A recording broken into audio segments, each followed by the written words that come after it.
So, so the way that this is gonna be going is we are doing research together. And I'm gonna explain the approach that we're gonna be taking over this next week to animate the melting face.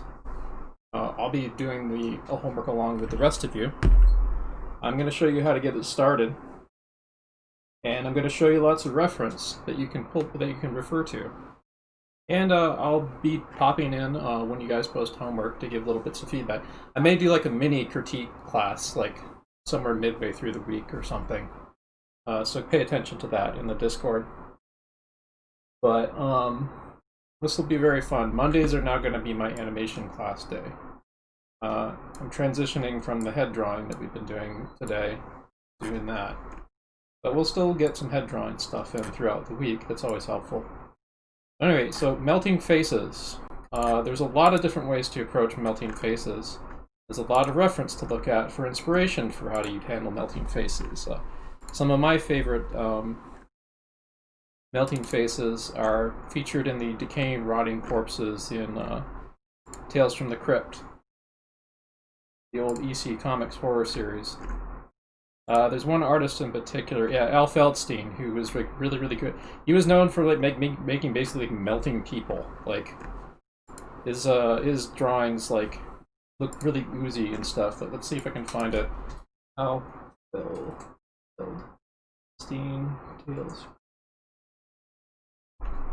We can find some good examples here. Yeah, there's some like grisly stuff going on there. This is a really particularly famous piece. I actually did a parody of this with Team Fortress 2 characters. But yeah, like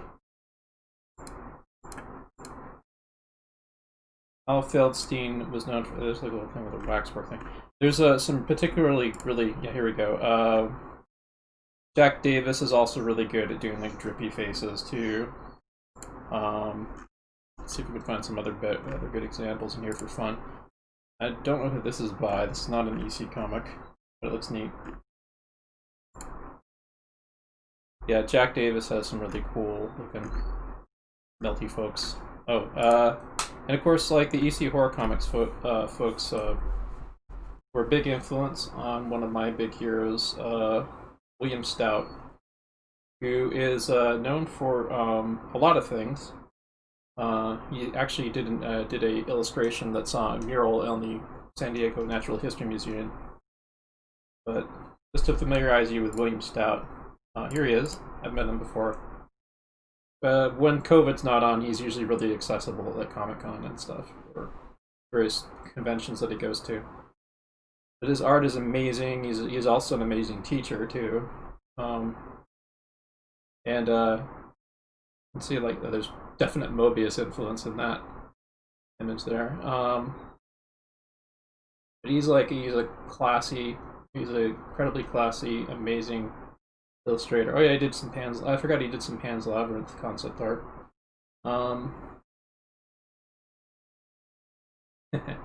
Yeah, he's heavily influenced by like EC, by lots of things, but like particularly EC horror comic stuff.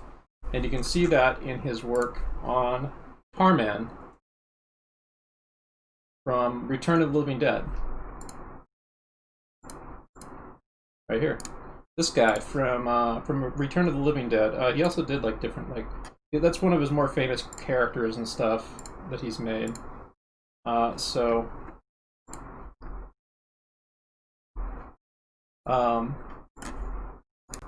Yeah, he's got the concept art of some of the other rotting corpses from Return of the Living Dead, and yeah, you can see he's got like that kind of Al Feldstein, Jack Davis, melty people sort of thing going on with his concept work on Return of the Living Dead.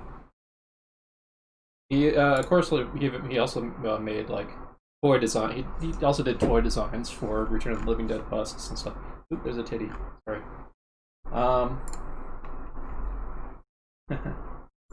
Yeah, Tarman is an amazing creature, and most like William Stout credits like the designs are really cool and stuff, but a lot of it comes down to the performance of the actor in the suit, who like did an amazing job.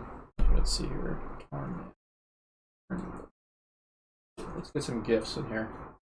So I don't want to play videos and get copyright boinked. More brains, yeah.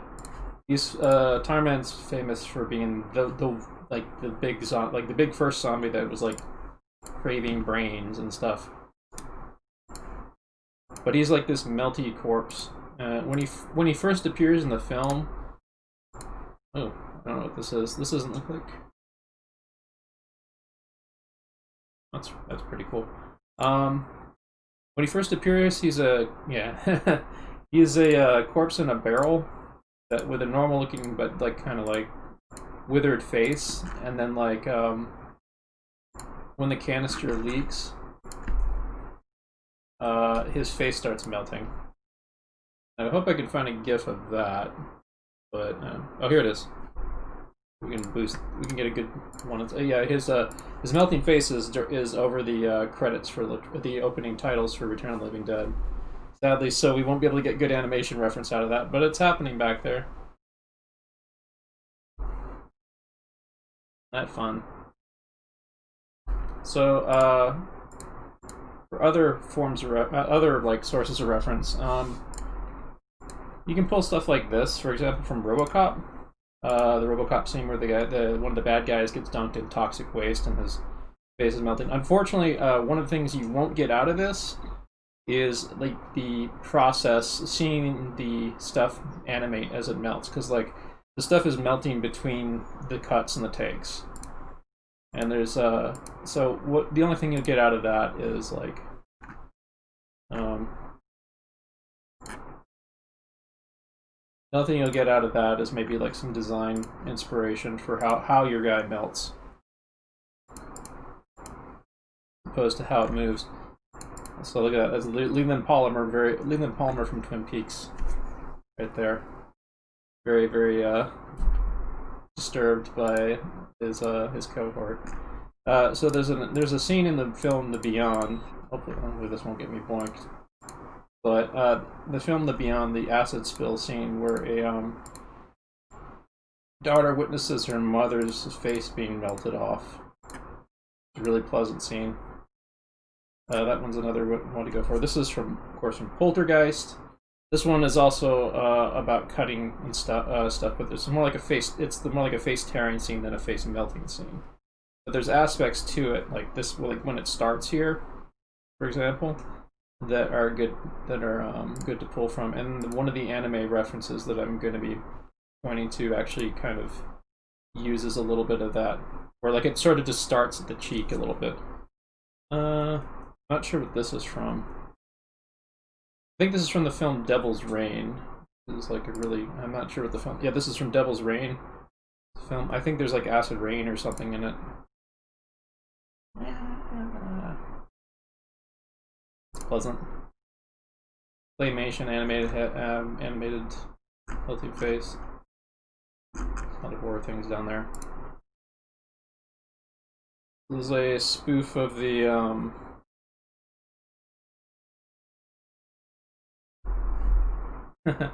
Saturday Night Live spoof of like the melting scene from Raiders of the Lost Ark.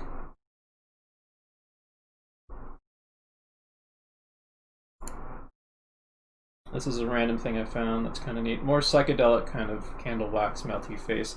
So your face doesn't necessarily have to be, your melting face doesn't necessarily have to be gore. It can be some kind of weird stylish abstract design and stuff, like something like this. Looks like something from an underground comic, or like head trip art or something if you want. It doesn't have to be like a gore thing.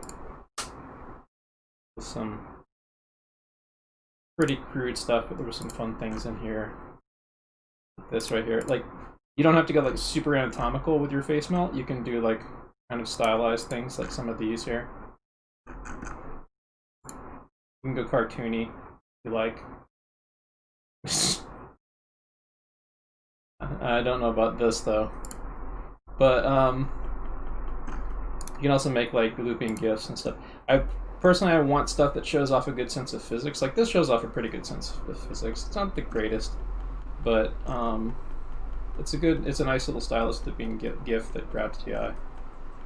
this is something that grabs the eye, and it kind of works and stuff, but it's not. I'm not the biggest fan of this for this assignment. Like on its own, this is a lovely, lovely design GIF.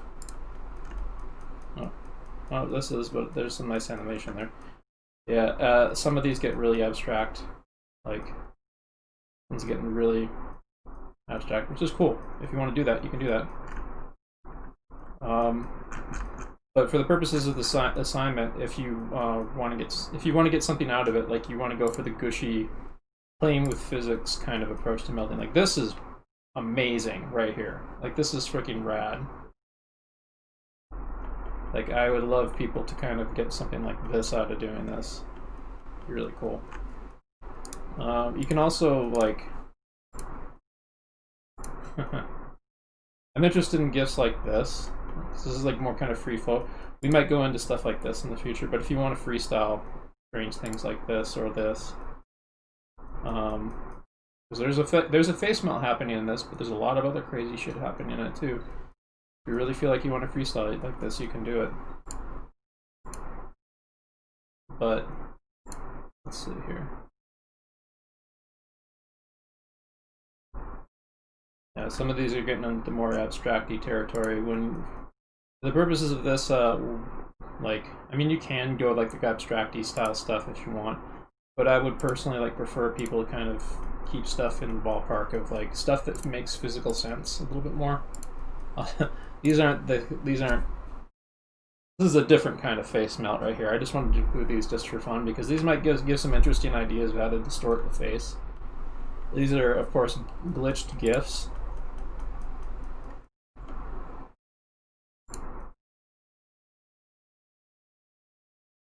So like the way your face melts doesn't necessarily have to be like anatomical per se. It can be something that's just really odd. The face kind of breaking down. Oh, Jesus Christ. But generally the kind of face where we do want to go for these, like you, if you were gonna do something like this, you look at something like this for like making like the disturbing sort of effect that you want, but then you'd combine it with like stuff like this as reference for like actually getting the drip or whatever. You can also make it funny and glitchy and weird or something, but this one's a little bit too crude for my liking. But this is what I don't want for this assignment right here. This is a little bit kind of on, I mean, the lazy end of things for the purposes of this assignment. Like we want like goopy kind of physics happening with the stuff that's peeling off the face.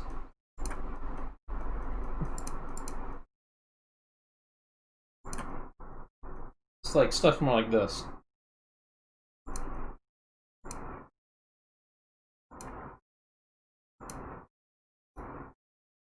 Some kinds of good GIFs.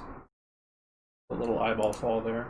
Okay, so this is the main source of reference that I'm going to be pointing people towards. As far as like, here's a good example of how to do it. Would be from the OAV for Hirohiko Araki, the creator of JoJo. The OAV that was made like in like 1989 or something. I don't know when it came out, but it was an OAV film for his pre-JoJo series Bao. And one of the powers that Bao has is he can secrete enzymes from his hands that melt skin, pretty much.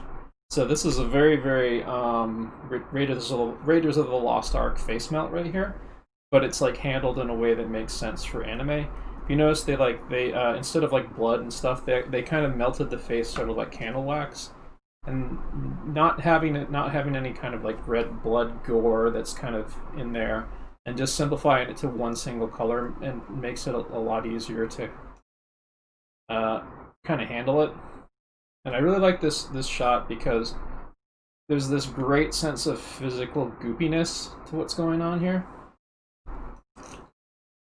Also, the character's moving a little bit. There's one of the things about face melts you'll notice an awful lot. The characters' heads tend to not move very much in animated face melt heads. In live action, that's usually because they're using a melting face puppet that isn't going to move, that shouldn't probably move too much, because like the head needs to melt. So there might be like some small animatronic components to it when it's melting, but generally it's going to be kind of staying still. For animation, it's a lot harder to animate a moving melting face. So like you're going to see a lot of faces and face melts in animation, with some exceptions, of course. That so this is like with some exceptions, of course, that are going to be staying pretty still. Like even this, for example, staying pretty still because it's like it's easier to kind of track what's going on a little bit better in relation to what's like this for example. This is fun. Don't get me wrong, and somebody turns something like this in, I would accept it gladly. But this is a little bit too busy for my liking, because because of like all the ridiculous amount of detail here, it's hard to get a sense for the physics. Like there's a little bit of a drip from the nose, for example. This is good. This is cool. I like it. So there's little details, like if you notice, like the tops of his like eyes, his eyebrows have melted off, and they were covering over his eye sockets, and they peel off at the beginning there. So there is a lot of detail going on here, but I don't think it's paced enough so you can really notice it fully. Whereas like something that's a little bit cleaner to read, you can really tell when stuff is melting and like to what extent. And this is Homer, of course. This is actually a really good face melt.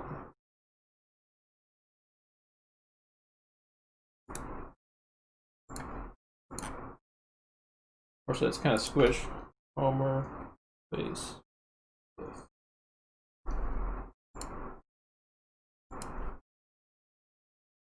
There's a bitter gif.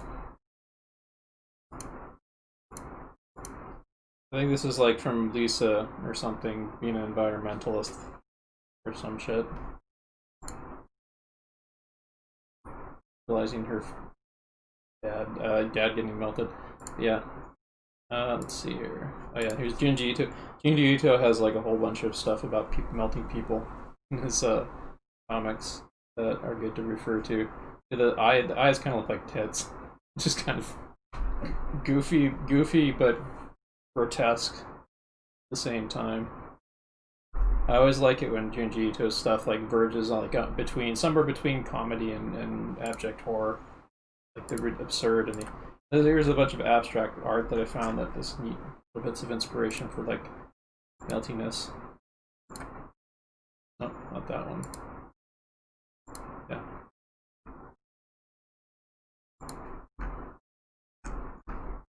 I really like this one, for example. Not really a head melty, but I just like that piece. But anyway, let's see here.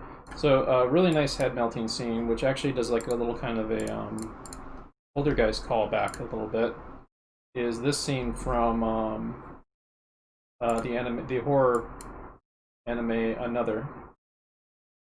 The horror thriller anime Another, which is really graphic, and it involves a lot of kids murdering other kids. The fantastic horror series, though. This is from a nightmare scene with his characters having some premonitions about what's going to happen to his classmates. Stuff, basically. And we can kind of, like, we can see some of the problem solving that they had. So if you know, for example, I mean, it's really disturbing, first off, like how this is lit and stuff, and how all the characters are standing perfectly still. This looks like if it wasn't for the sinister lighting, this would be like a class character lineup. Also, the way that they're gazing at him is all accusatory and stuff. But if you notice, like here's how the melt starts. It starts with the eyes for this particular melt. That's with the eyes. They start bleeding and they start going in other directions. The mouth starts leaking like drool, or like some other kind of semiotic fluid. I don't know. Their eyes turn black. Their eyes kind of turn black. I think their eyes go bloodshot. Yeah, their eyes go bloodshot and then kind of turn black. And then their whole heads kind of start to distort.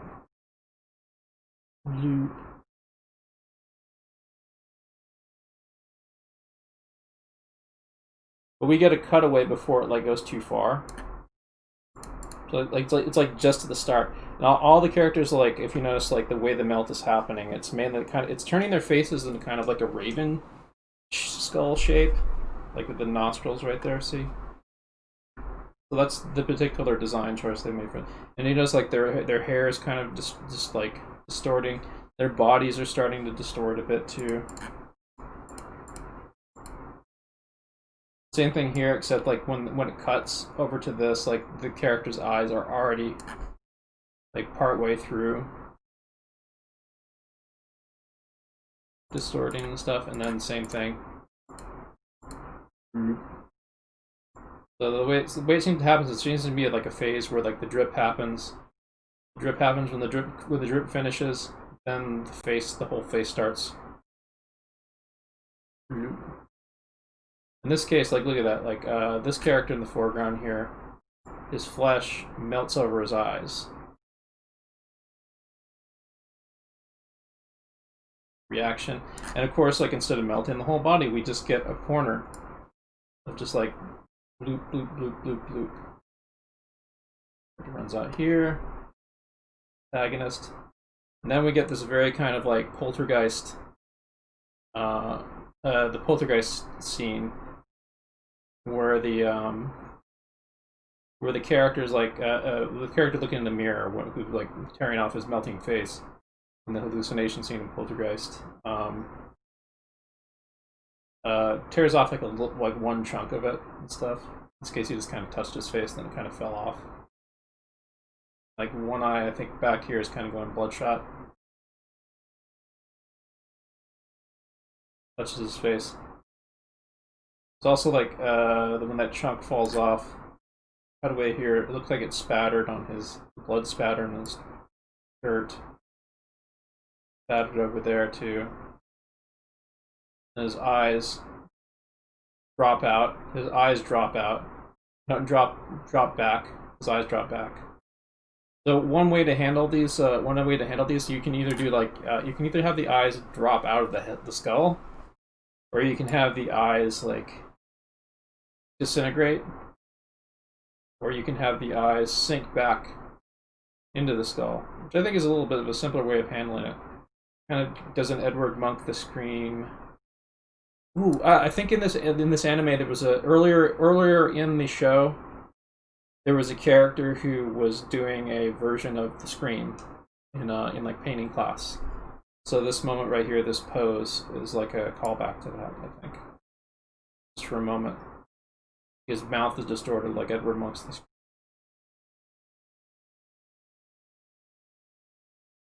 His whole body fails.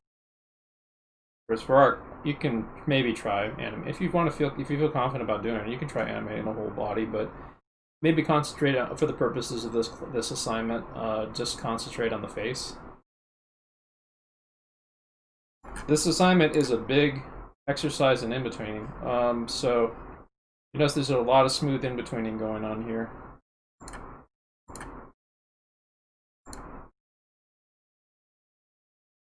Like an unnerving amount of smooth in-betweening going on here. Like normally the animation does not look like this in the show.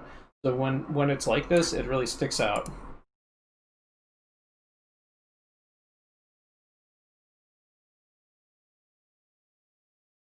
Also like the little detail of the stagger here, like they stagger some frames here, like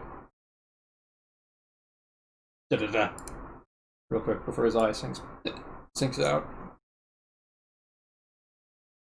Goopy, turns into a big goopy mess. And I do like just the overall horror contrast of like these kind of like very simplistic stock anime character designs that look like this turning into that. Like that kind of contrast is really kind of very fun in a horror way. Junji Ito likes doing that, doing kind of that sort of thing a lot. Although his characters don't really look like stock anime characters, they are very particular to him. Let's see here. Maybe I can find the Bow clip in here so I can do a frame by frame. Bow has a laser cannon, and I'm sure it's in here somewhere.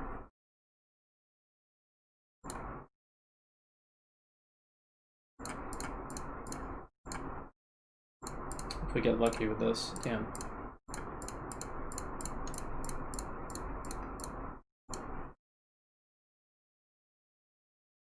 Not a lot of variety on here. Nope, that's not it. Here we go. Rise, motherfucker. This don't worry, this guy is a horrible bad guy. Who kind of really deserves this.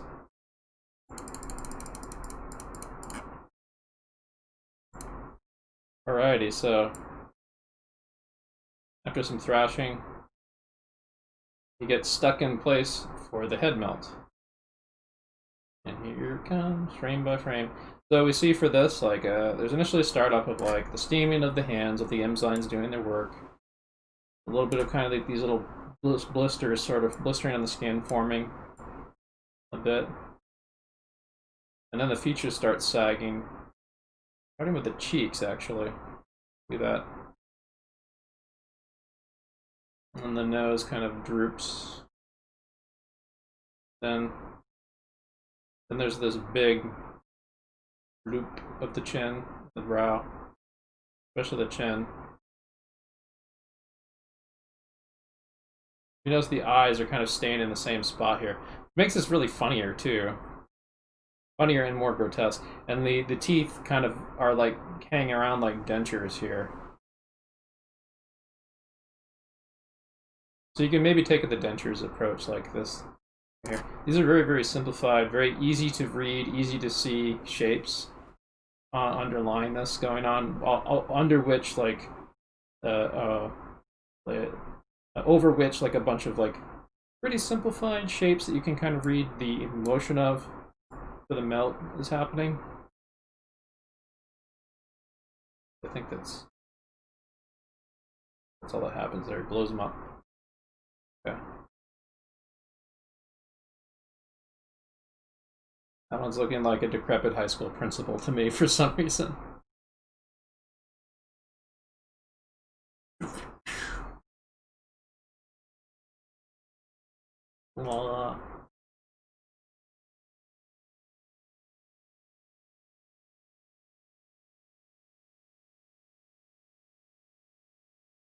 Yeah, like at the very end, like towards the very end, like his like one of his eyes kind of dislodges a bit, but there's not really too much action happening with the eyes. His jaw does a little bit of waggling. Like, it mostly stays still until about here, and he goes like, bleh, bleh. It's like now he suddenly remembers to kind of react a bit. The pain of what's happening to him. Like I think he's kind of just been shocked. Yeah.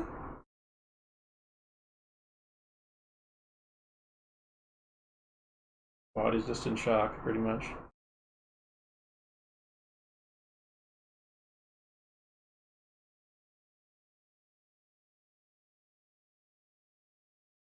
Good shit, good shit. Alright, let's see if we can download this.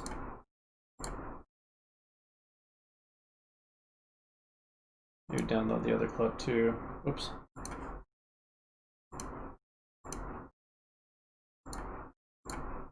Don't know if I'll import them into my drawing apps, but at least I can have them handy. Alright, so let's see here. I'm gonna get rid of these. Oh. It's not melting face. Well, yeah, it's melting faces of a dog. Reverse melting, actually, because it's regenerating, see?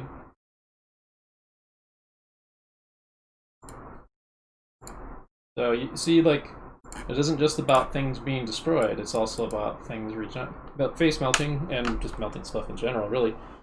Also about regeneration as well, for purposes of animation. Let's see here. The animation in this scene with the animals is really interesting. Shinsaku Kazuma apparently is the animator behind that. I actually want to look at some more of their work. They might have some really stylish stuff to look at. Let's take a quick peek. Just look at some clips that seem interesting. Ooh yeah.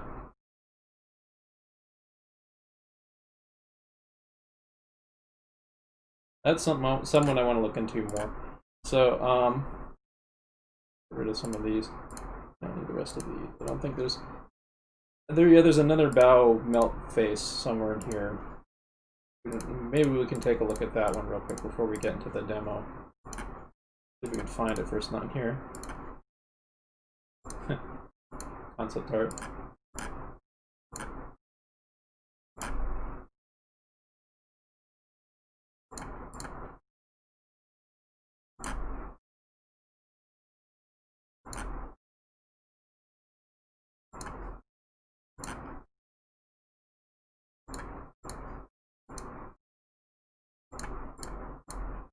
Whoa. Okay, that's not melting faces, but that... Oh, yeah, that's kind of melting face. Yeah, that's melting faces, alright. Very different kind of melting faces. These characters are being affected by pyrokinetic abilities that are basically doing, like, pulling the scanners on them. Causing their heads to explode in a bunch of blisters. Jesus, those faces are great. But that's not terribly detailed, and that's not the kind of face melt we want. Let's see here. Yeah, see this guy? That guy got his face melt. He's a big fucking asshole who tried to burn a kid alive. So fuck that guy. But yeah, let's see here. Let's drop that. So as you can see, I was doing some like thumbnail research. So this is the first thing you want to do when you're doing a face melt. You start planning. You don't start animating straight away. These are not my animation drawings. These are my thumbnails for what I want to do, and I can further plan on them. So, like, what I did for them is, I mean, like, when you're gonna animate melting face, you want the face you start with, like here, my guy, my OC, Spacedad, and then, of course, you want, like, the thing that's underneath it, which is the big important thing known as the skull. I think quite a lot of you earthbound mammals have, I believe. So the skull itself can also potentially disintegrate or be part of the disintegration process. But what I have in mind here is like my Spacedad persona is being basically like morphed into kind of his alter ego Spacedad, which is a skeleton-faced astronaut version of himself, who's kind of like a crypt keeper, but like more less playful, more kind of genuinely terrifying, basically.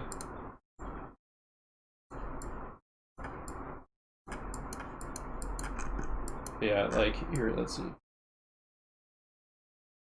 Yeah, this is a little planning thumbnail for like how I want to finish this off.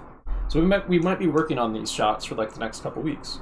I want to see if I can like composite mine, for example, to make some kind of cool shit where it's like lit from this. It's like lit with like blue rim lighting and like kind of like creepy underlighting that looks like Spacedad is like encountering some horrible space radiation that's some like color out of space type metamorphosizing shit that makes him into a monster skeleton.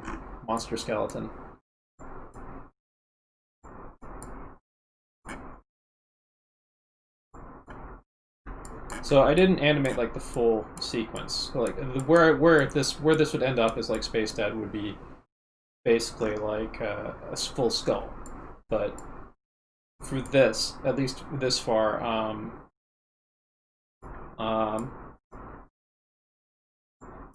for like at least this far, like I've just had like his like get it to like about this point, but I might go further like in like the next week or two or something.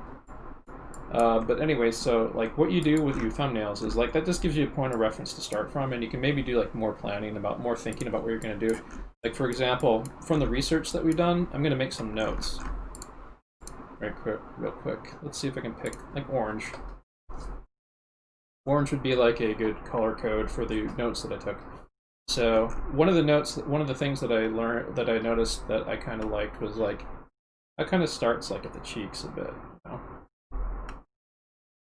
I kind of like that in the bow, and there's like kind of some of that going on in the another scene. Let me see if I can find it.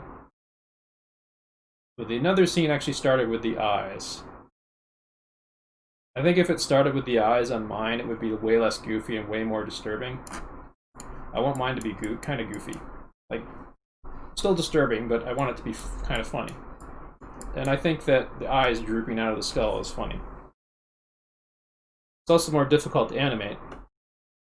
So another possibility is to go the bow route and have the eyes mostly inside the skull, and then I can compromise by, instead of having the eyes droop out of the skull, maybe we can have like them drop behind, like that.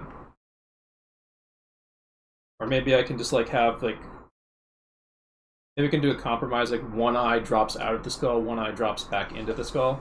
So then that like cuts down on me having to animate both the eyes drooping out.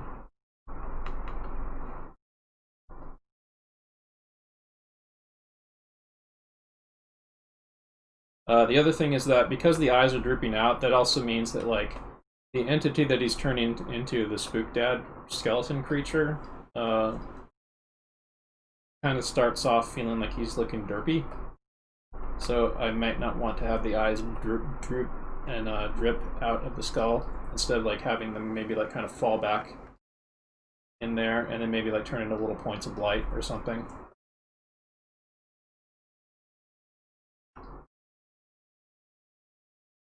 Like the eyes like kind of get sucked back into the skull, but maintain the directional focus or something. Those little things to think about, like how you want your face to melt.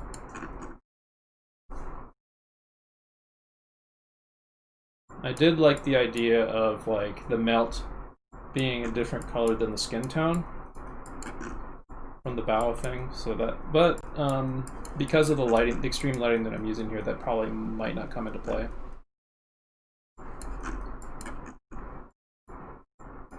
But that is something for me to think about. So the other thing that I'm going to say is that you want to think of your melt in terms of phases. Like certain parts of the thing are going to be melting at different rates than others. Like you might decide that like this part of the face melts before this part of the face, for example. So there's more of a droop on this side versus this side, or this tendril like droops down first. This tendril of wax melt kind of droops down first before the others. And you can see that going on. There's this kind of like sense of loose hierarchy in the bow stuff. A little less so in this, I think. Let's take a look at this again real quick. Everything kind of uniformly melts, with like a kind of a meticulous sort of blorp, very heavily in between. Let's see here. That's the one where it goes through the whole sequence. There was a sense of hierarchy, and then of course like there's a kind of this anemone of like growth that kind of overtakes the whole body like that. And that is a little cheat to simplify the melt also.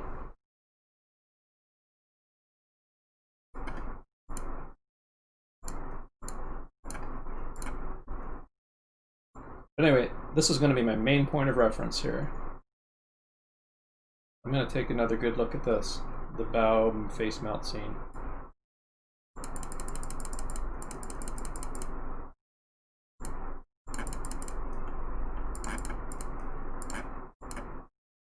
That droop of the nose.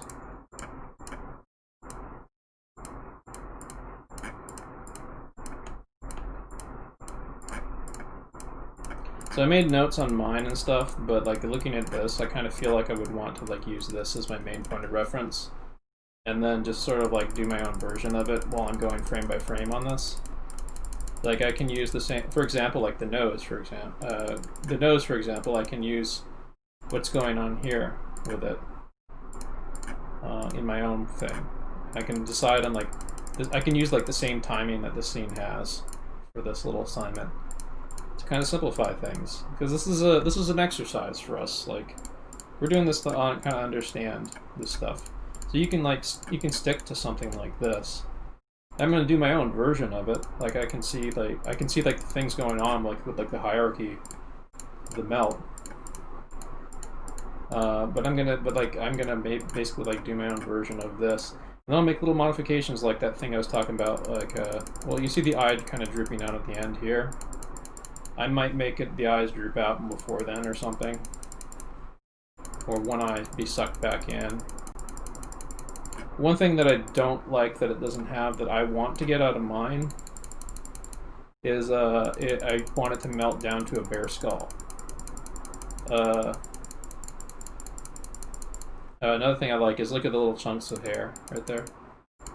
So I can do that with like Spacedad sideburns or whatever.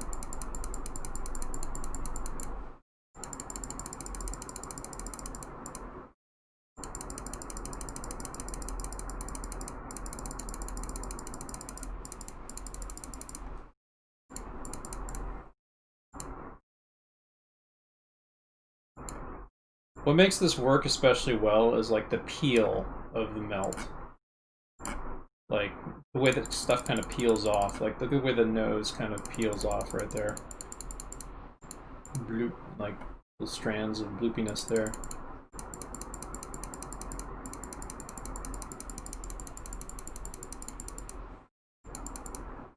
This looks very much like the Tar Man, doesn't it? From Return of the Living Dead. At this point. Maybe Spacedad should look like the Tar Man instead of just a skeleton astronaut.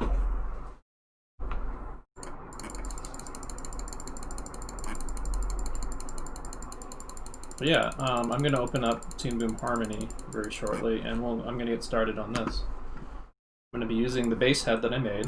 I'm going to be bringing my thumbnails in to the program, and yeah, we'll get going on doing the animation demo.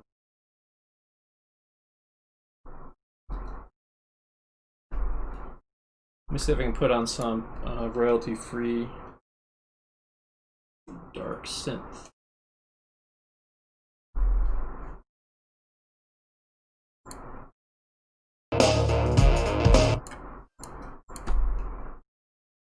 Free dark synth. I need to find like a good horror synthwave, like a good like those aggressive dark synthwave 80s Halloween horror royalty-free dark synthwave.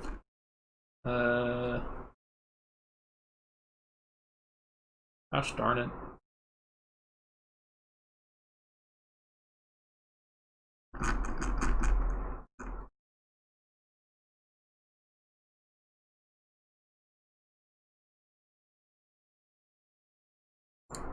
All the stuff I might do with this.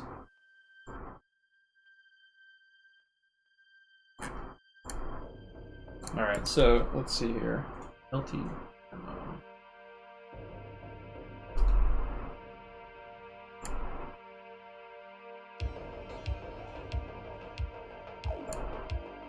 Also, I have to ask, like, how's the, I'm asking Twitch chat, how is the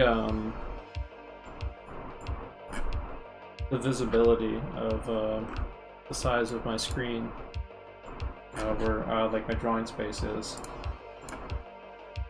Is it a little small, or is it just about right?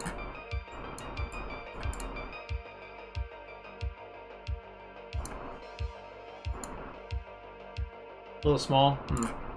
Yeah, I might want to change it then. Let's see here. I rearrange some of these elements, though, is the thing. I just need to beef this in size then. Beef that in size.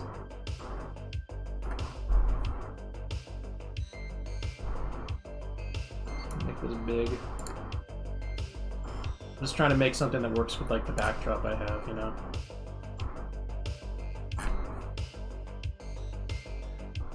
We'll work on the fine-tuning the formatting later, but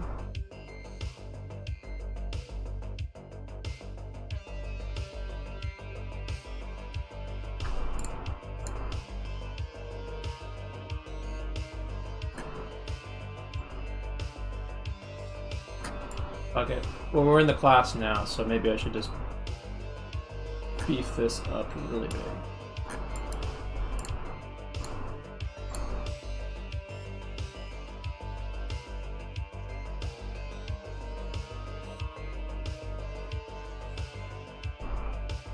I'm going to duplicate this.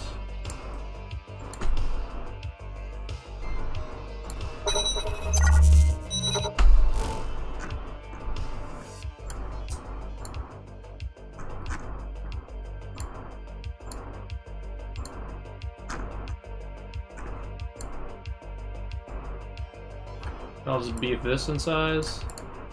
Crank chat.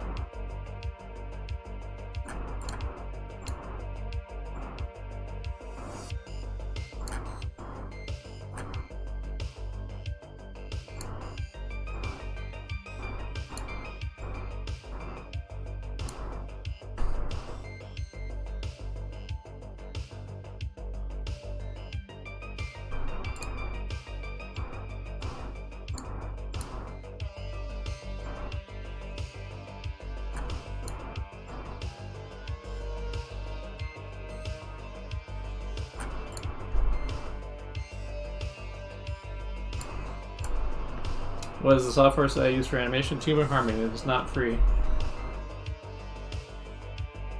But if you want free software, I can recommend OpenTunes. Krita is actually pretty good for animation, and Blender actually has a 2D animation template. When it comes down to animating, like doing the demo for this, just use whatever animation software you're most comfortable with.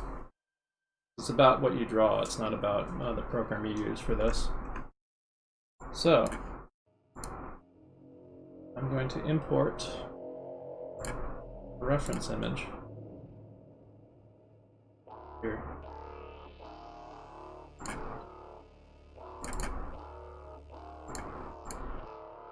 There he is.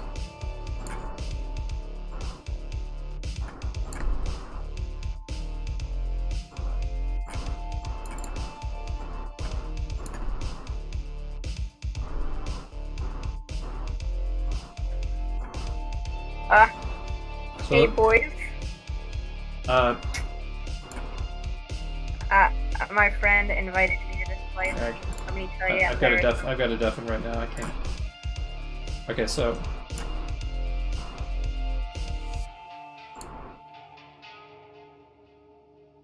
Sorry, I had to deafen Discord. People are only going to be able to hear me here. So let's see here.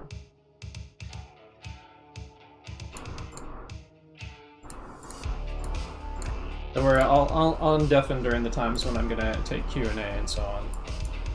But for now, I really need to like kind of have all attention on this. All right, so get started here. Turn this guy off. Get this first at the right aspect ratio. We need it for the animation. My guy's gonna be about here.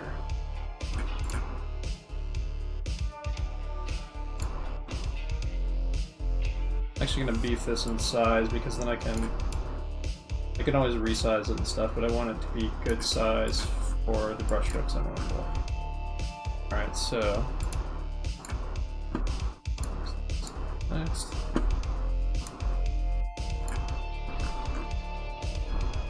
I need to make a transparency layer real quick.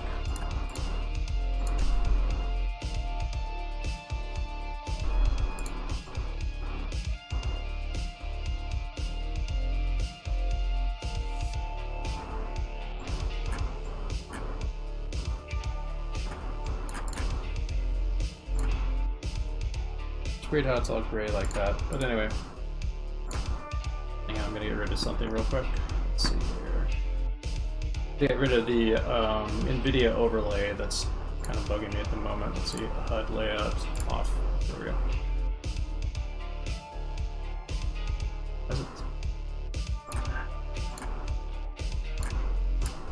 There we go. Alright. It had a little FPS counter on screen, which is really annoying. Yeah, I know I'm muted in Discord too. I unfortunately have to do that right now because, well...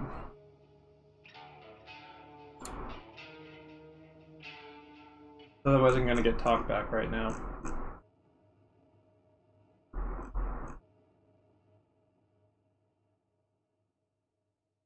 Yeah, anyway. So, first things first. Let's get to my drawing layer.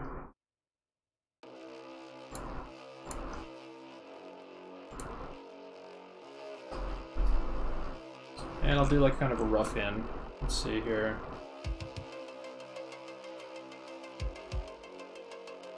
Blue for now.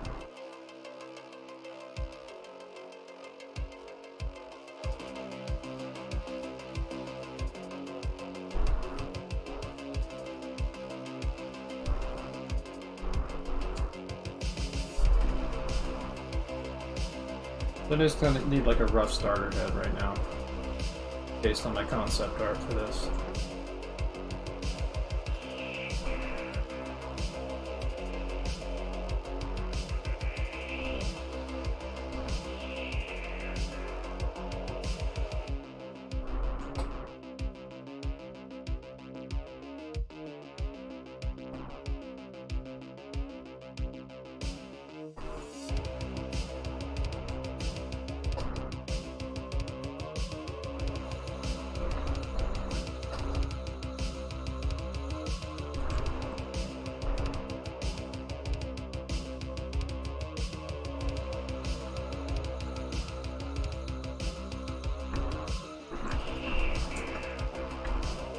Right?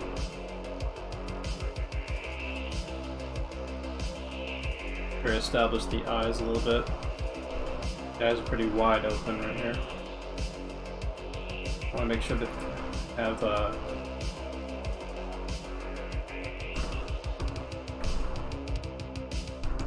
good sense of where the eye sockets are versus the eyelids. Parts of these eyes are pretty like exaggeratedly open, so they're pretty close to where like the eye sockets would be. Like I think if there was no flesh on it, you'd be like that for the eyeball.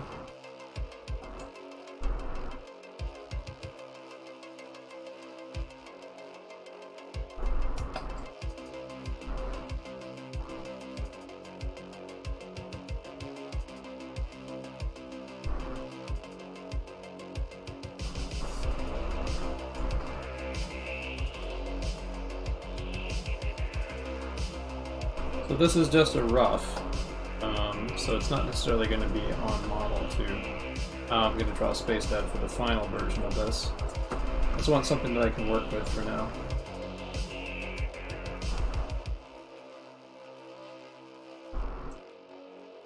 And one of the things I want to be cognizant of is the tooth cylinder in here. The kind of dentures effect that's in the head. It's going to come into play when the head melts. I'm keeping that in mind here. A little center line right there for myself.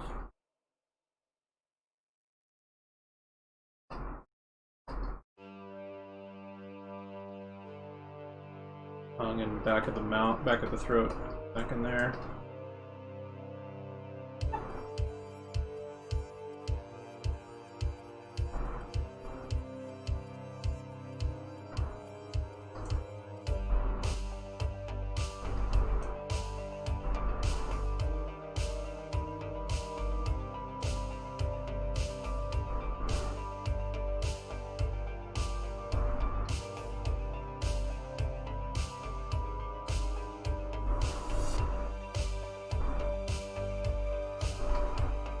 Kind of like a simple design for his shoulder. Well, here I'll just rough in his shoulders right now. I don't have to worry about design per se. Just need like something that'll work for now.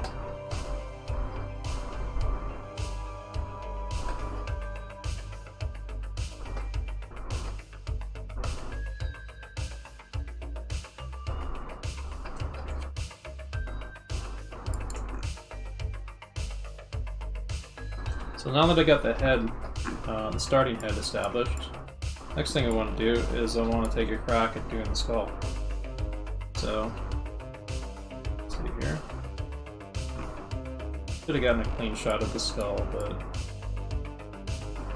I can just make do here because it's just a rough anyway.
just want to make sure I get this head nice and established,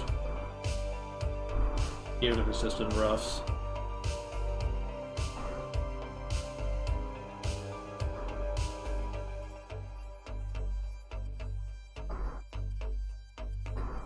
I'm going to do another couple passes just to work out a couple things, because one of the things that's going to be important for this head melt is kind of having a general sort of roadmap for like the general structure of the skull, so that I kind of have a relatively plausible idea of how stuff moves down the face when it melts. Like for the purposes of this melt, the skull is not doing any melting, just the flesh. So I have to keep this bony mass more or less intact. For your own head melts, you can try melting the skull too. And how you melt it is up to you.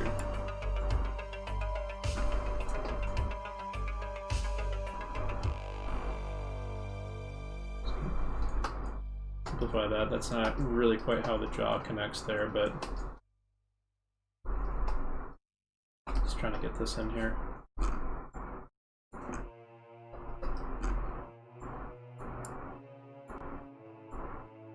I got a little bit of a starting point now. Let me move this head back over here. In skinning, so I can get it in place.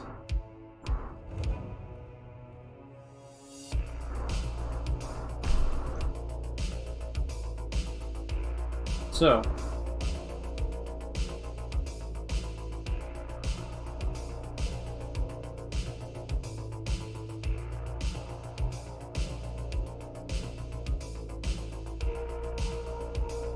the observations that I'm seeing so far, the sketch that I've done versus this is a little bit slightly differently shaped. So, with that in mind, I'm going to make some modifications.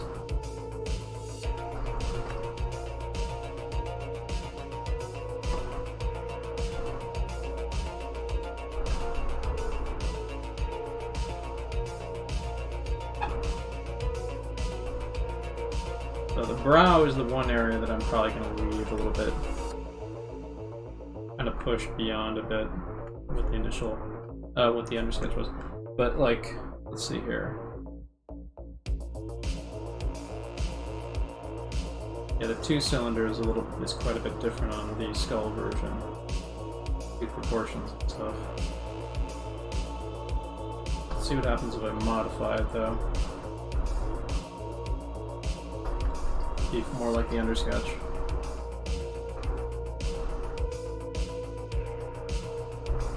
If it starts looking too wonky or whatever versus like a more plausible skull.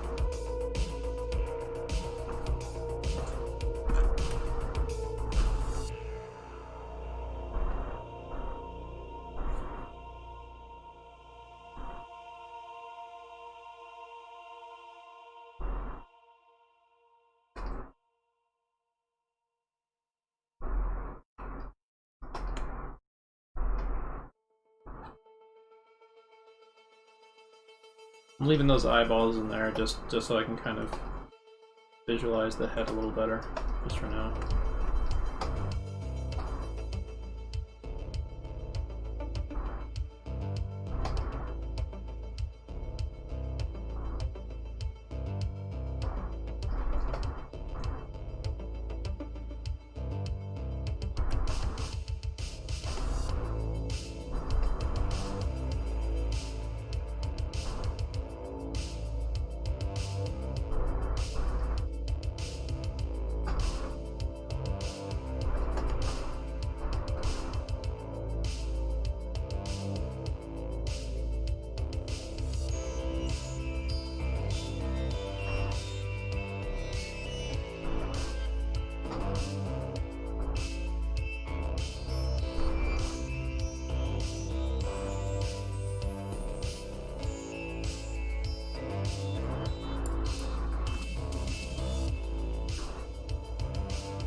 Alright, so I've got two plausible starting points for this.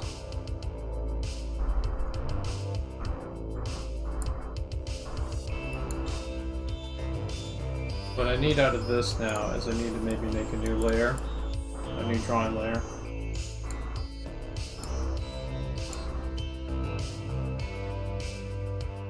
With just the skull on it.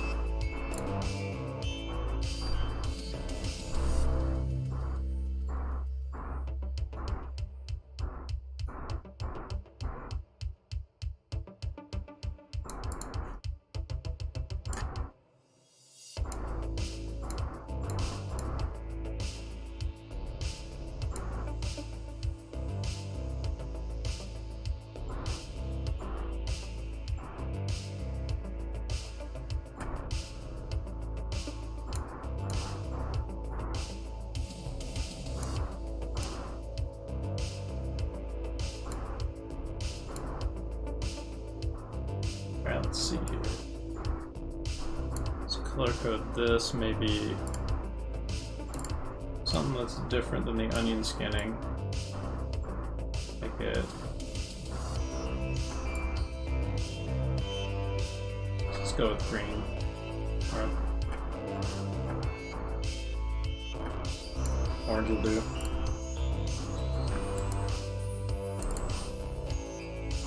Fuck it, just make it black. There we go.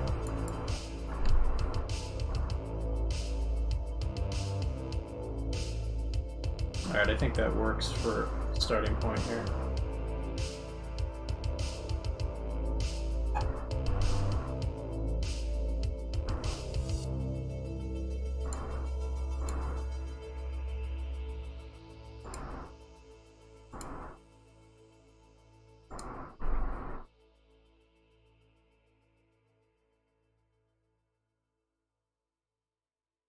So I think the jaw is moving slightly.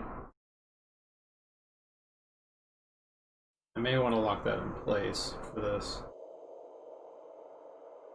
Get it more like the original.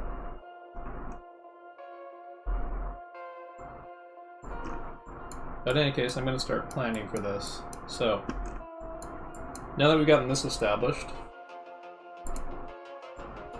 I'm going to create a new layer so I can do my rough melt.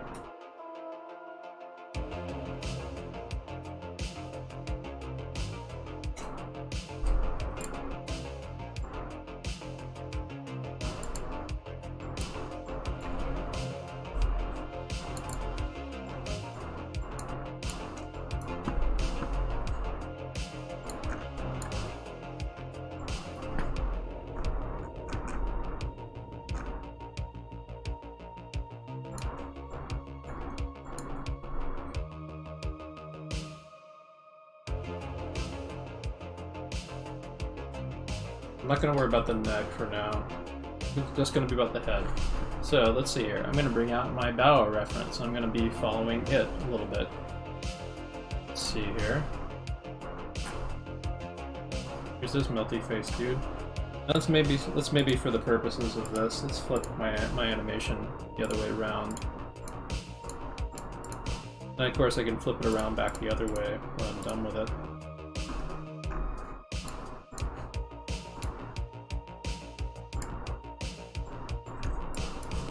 But just so it's a little bit more like what's happening in Bow.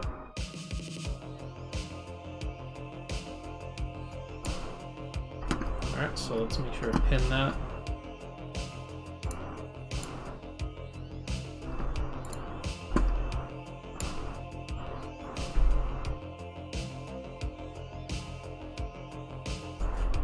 Let's get on the drawing layer that I need.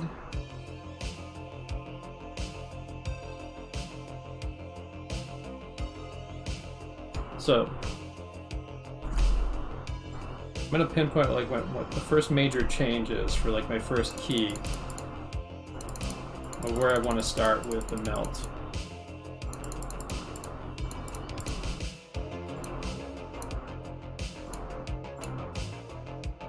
Maybe about here-ish, I want to say. Or just focus on one aspect of the drawing. I'll just focus on the nose. And we can make this a hierarchical drawing. We'll start with the nose because I think the nose is a really important part. of what's going to sell this thing. So I'm going to start here.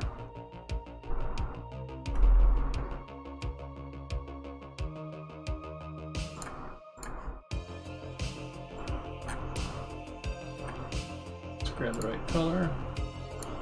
Get that blue.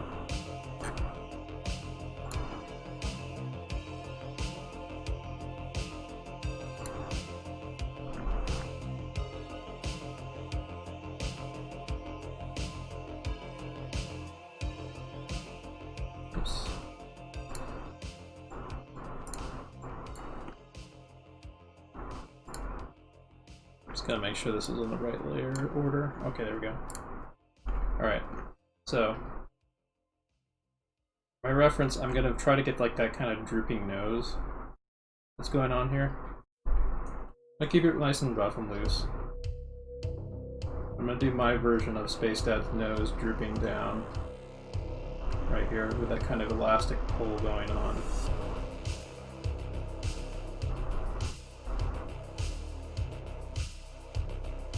We'll just start with this.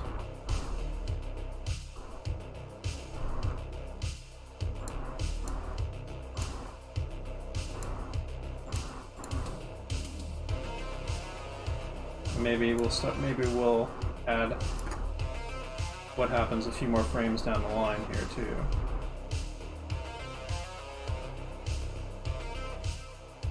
A little bit of drippage happening over the top of the nose bone hole. This kind of slimy rip and tear sort of shit happening here.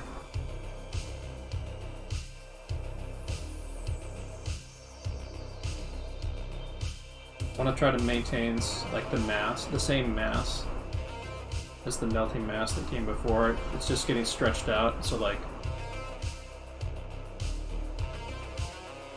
I may need to actually adjust this a little bit. A little thick. It has the same mass as the thing that's initially melted, and if it's looking a little bit too big, then I want to reduce its size a bit.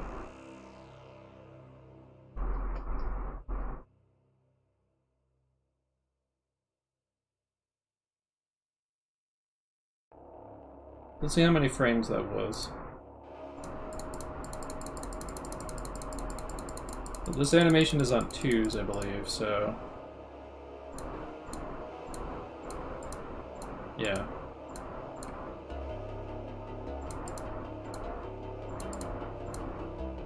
Our starting point was about here, so...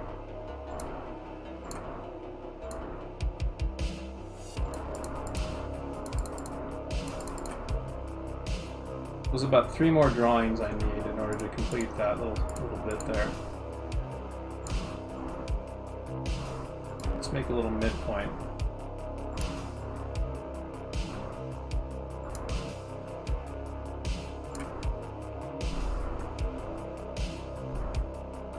One thing I do notice is like there's an amount of acceleration happening with how the stuff drips. Like it starts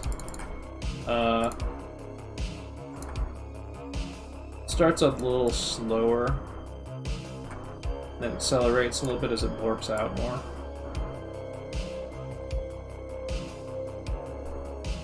So the further up the drip of the nose, the closer together the drawings get.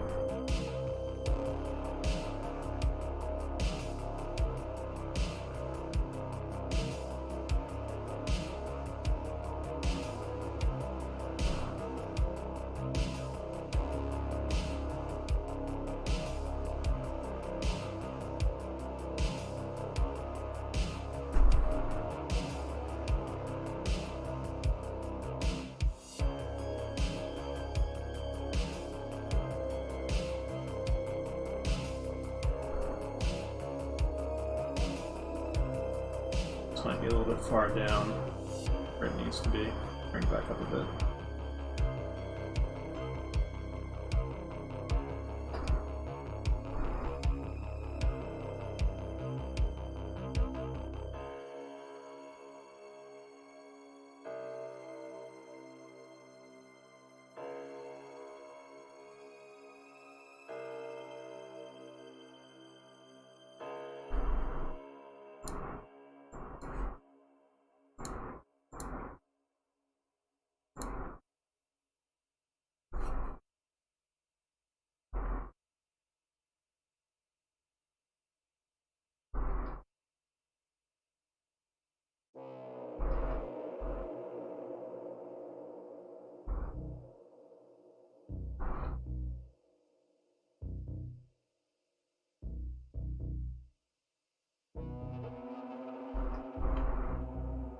gonna try to get like kind of that goopy effect that's going on right now, where there's like that strand, sort of taffy-like right here. I might have messed up a little bit though. Taffy-like strand should be more down here.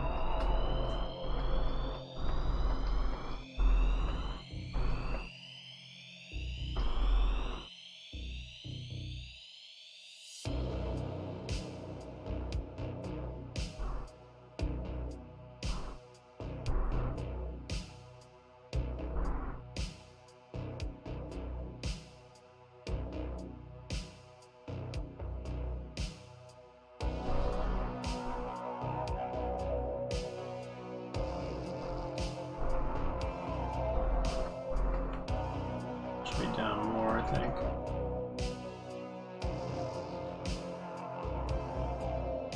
That should be down even more.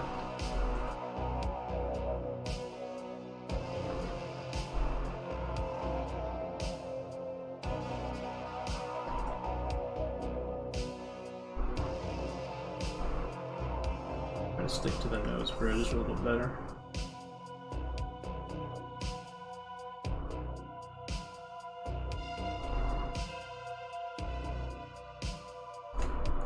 Turn this guy off.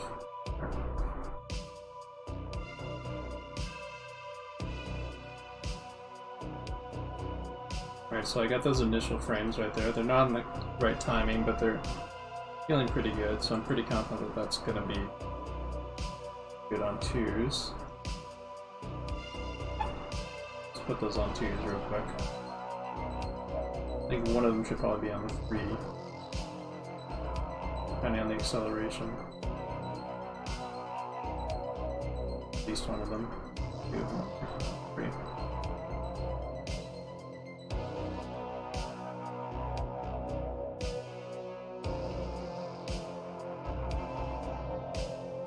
It's a little goopy. I'm going to start further up.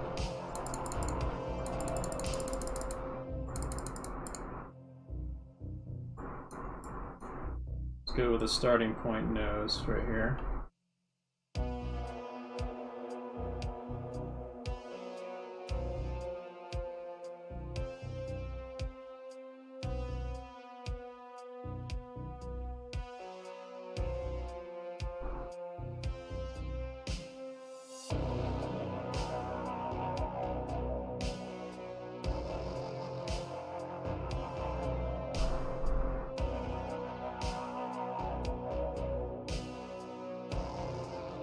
Takes a considerable amount of frames to really get going, so maybe make more of a buffer here, I'd say.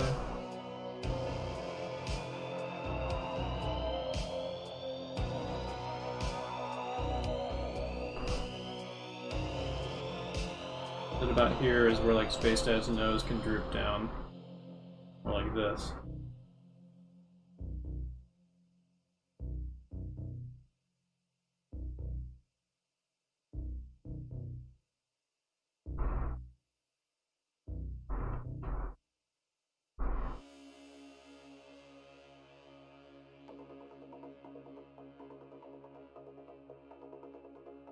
I'm going to delete these two, and I can add in some in-betweens here. Some more cushioning there.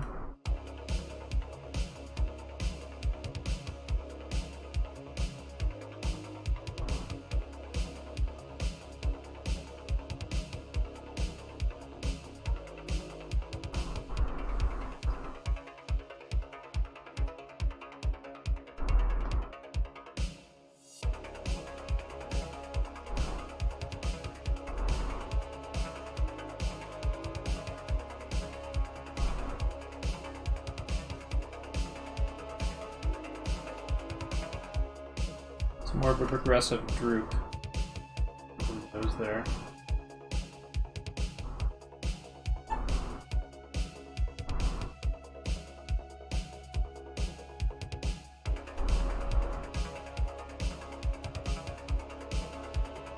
And make this a little bit smaller in between there.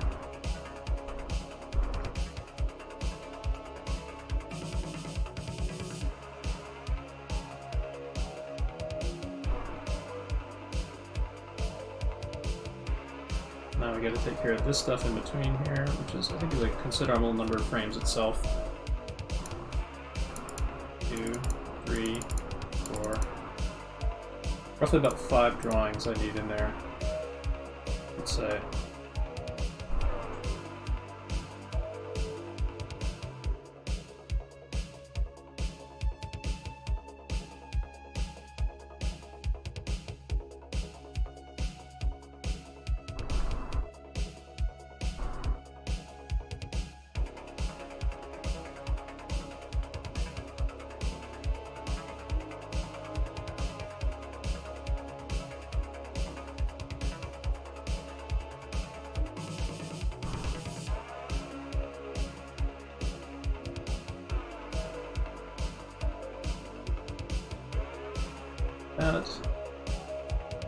That's a good midpoint. How much is accelerating here?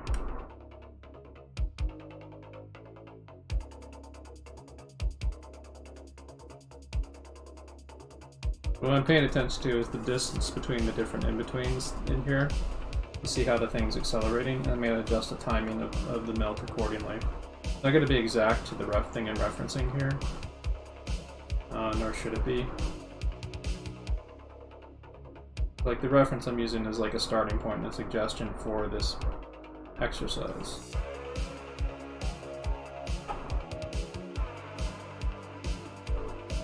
Maybe make this drawing a little bit closer to the last one. And then this one can be closer to the last one, too.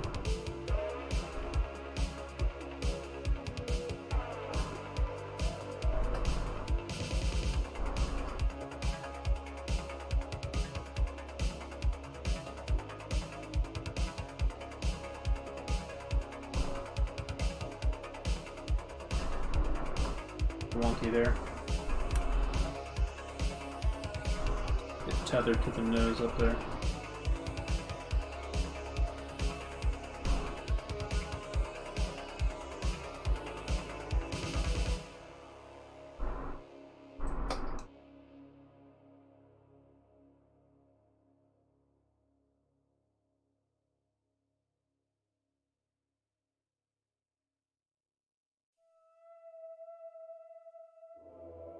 See how it looks about here.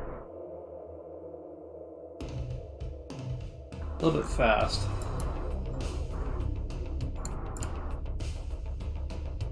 But it's looking promising.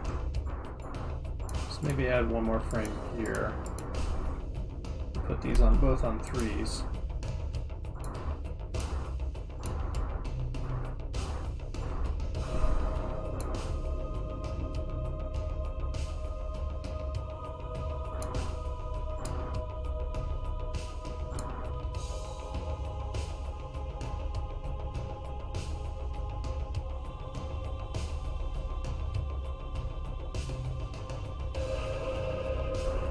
One more drawing here, the extremity happening here.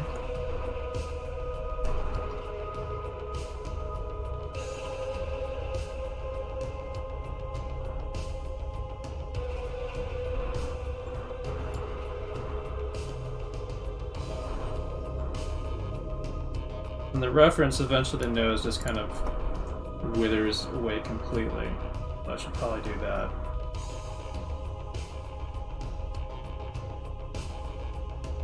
Drips off completely, leaving like the open nose bone.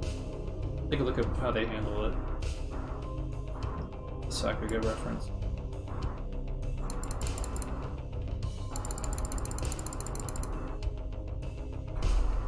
So yeah, I'm on the right track.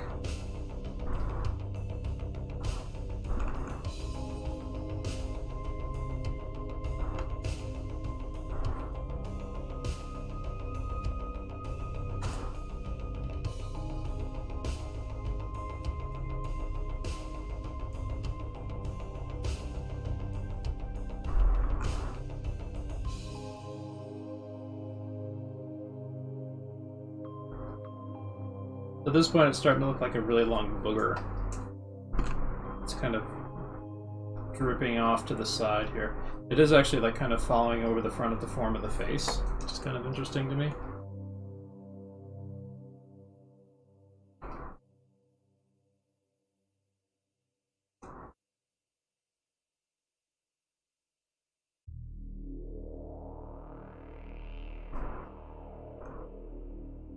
I'm gonna undeafen myself real quick. Anyone in Discord feel free to ask questions.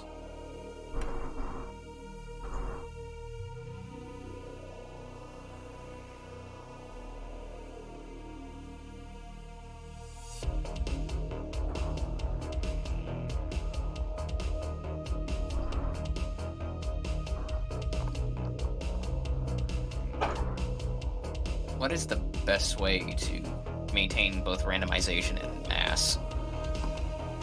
What do you mean? So there's gonna be multiple elements of like the face melting all at once. So how do you make it make sense as there's more and more randomized elements coming into play? Well, you plan and you decide on which ones kind of lead it. You kind of work your way out through them. I'm starting with the nose here. What I'm planning on doing here is grabbing onto big masses and then working on them first. Because I kind of have like a general idea of like the overall big picture of what I want to do. But I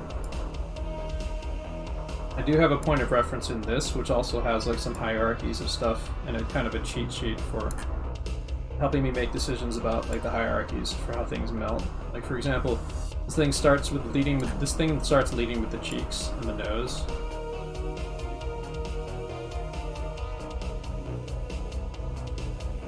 Before the rest of the face kind of starts warping out between the fingers there. But there is kind of a hierarchy of the mass, like there's this top layer of mass, there's this midpoint layer of mass, there's this under layer of mass. So you can think about those a little bit separately.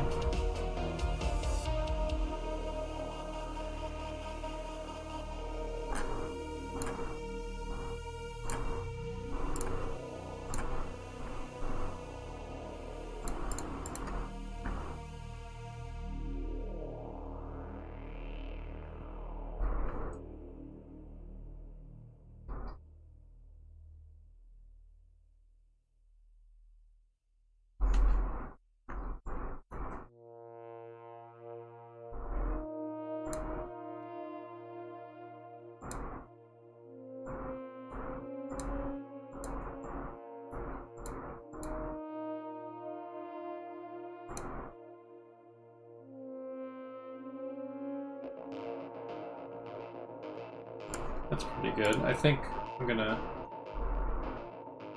put a little bit here. Oh my gosh, there's only 15 people here. It's kind of a poopy turnout for this.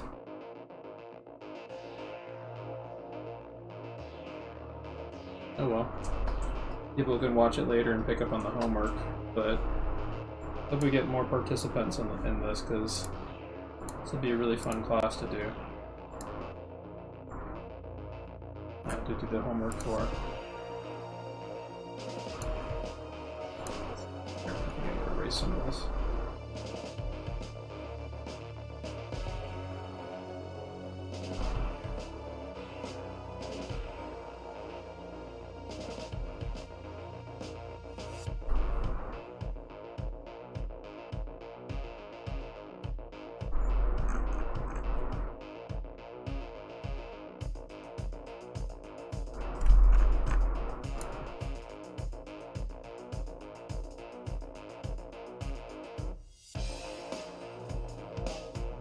There's a couple things I'm seeing with this that I want to kind of address. Is that the physics on this don't quite work to the extent that I want them to right now. Like I want more of a sense of weight on that tethery strip. It's melting away here.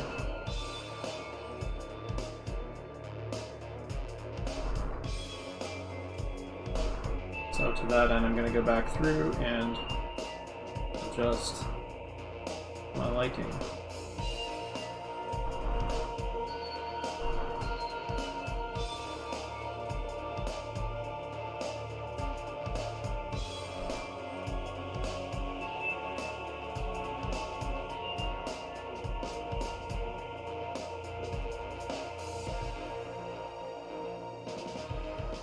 this.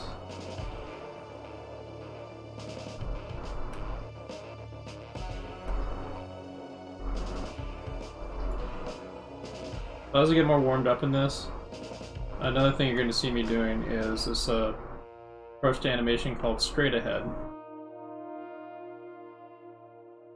which, as opposed to keyframing, is an approach to animation where you literally just like kind of jump in and go for it instead of making key drawings. You might have like some key drawings to start with, but like you basically kind of like let the flow of the physics kind of do their magic a bit. I really do think that this head was straight ahead, but I'm using keyframes as my starting point just to kind of get warmed up what I'm doing.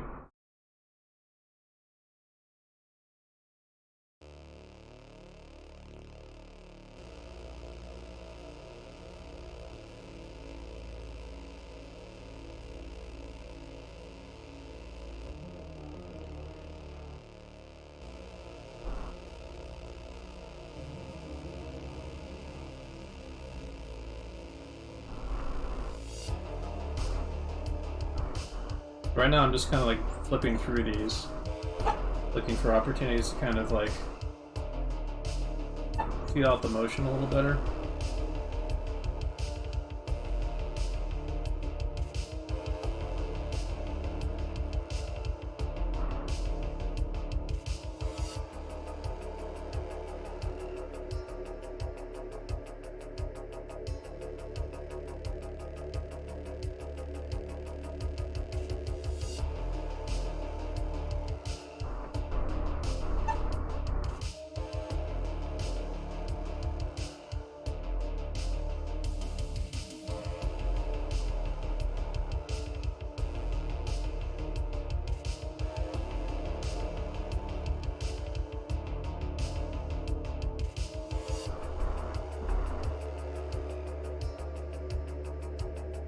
So that's looking pretty reasonable to me.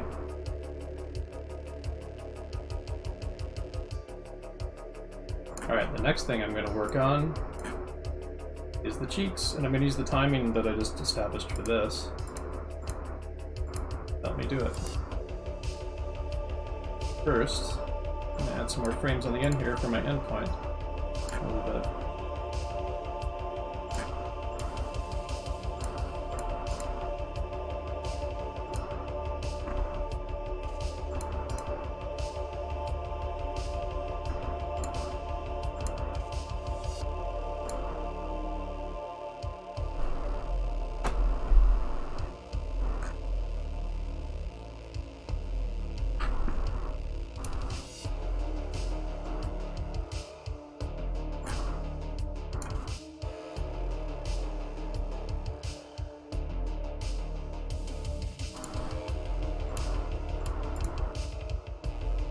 Let's get this in here for the outline of the nose socket.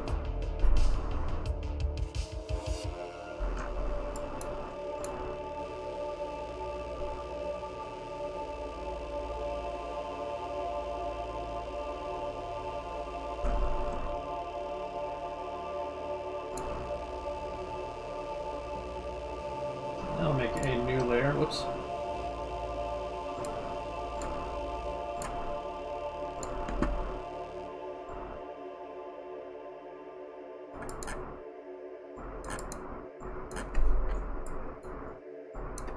And my new drawing layer, it's actually should be behind those, so I'll put that there.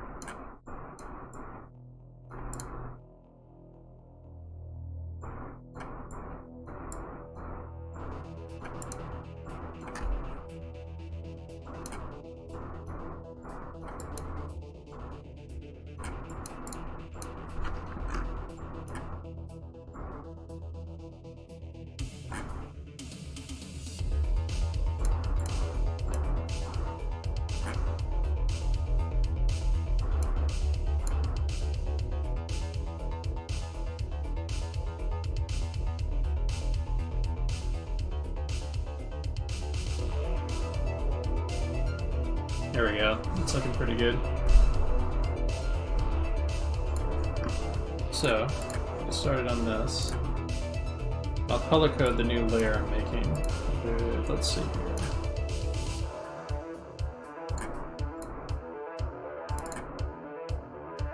Let's make that a little bit of a different color. A dark purple, that might work.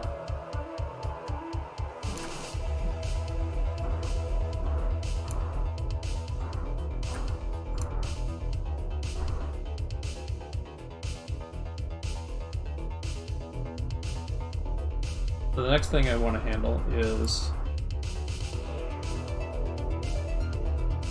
I want to droop them cheeks.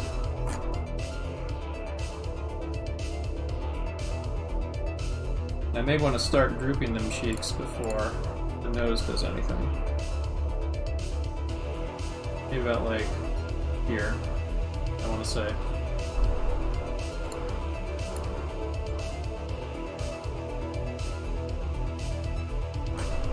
About 2 frames of the cheeks starting to droop a bit.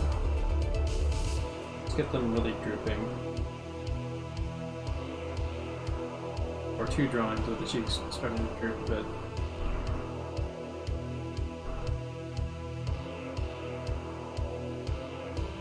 I'm going to be drooping off the skeleton, so I'm kind of keeping in mind like the bony structure that's underneath when I'm doing this.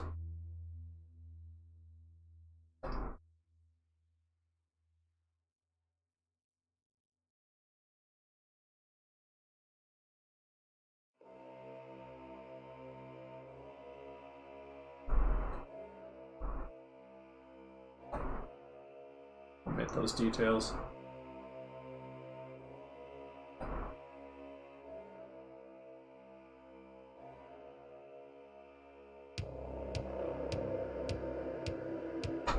Oops, I put these on the wrong layer. Okay, take them out. Here.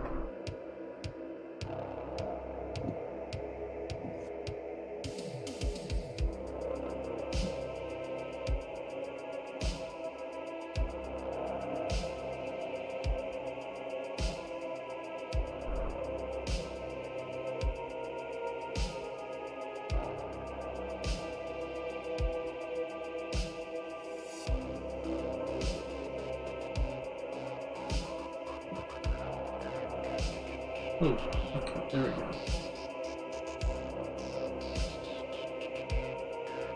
It's a little bit of corrupt there. Could cushion that a bit more.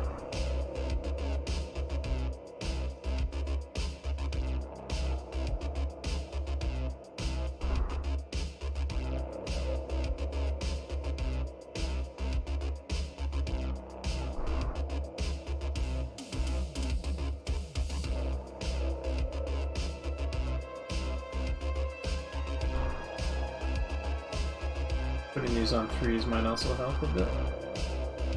Definitely for that one.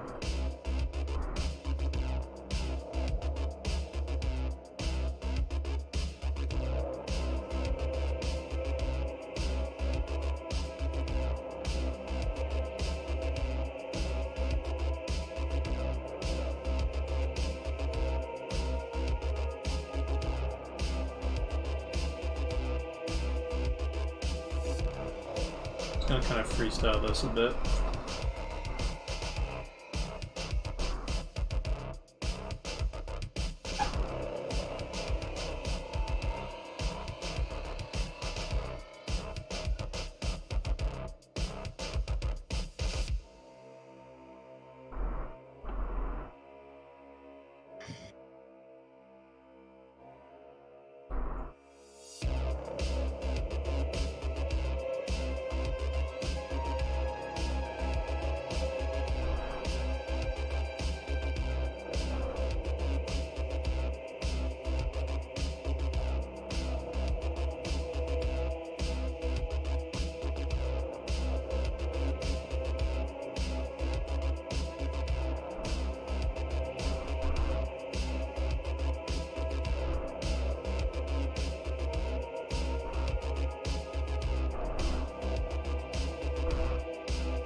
get these on the right timing.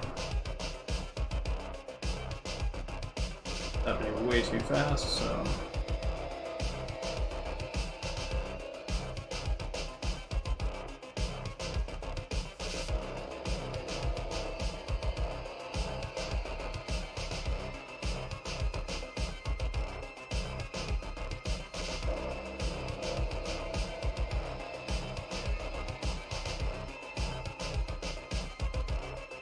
Kind of going through this intuitively a little bit.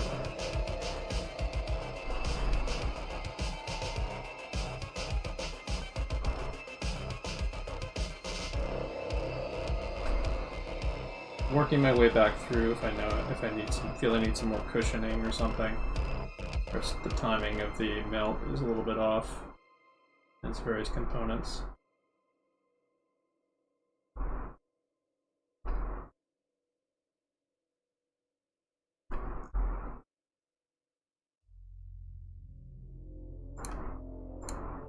I think I could probably push this over in this direction a little bit more. Let's do that.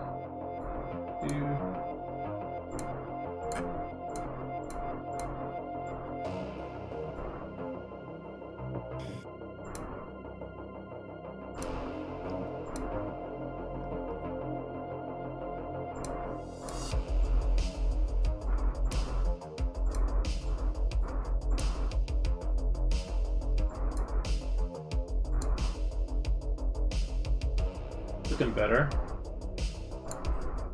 I think I really want that nose to lead in more, so I'm going to push this over again.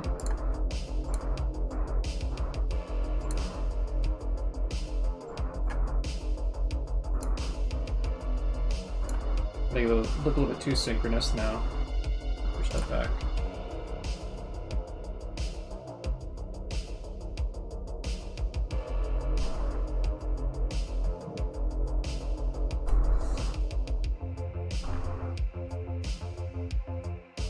Yeah, it's looking pretty good. The cheeks looking pretty good.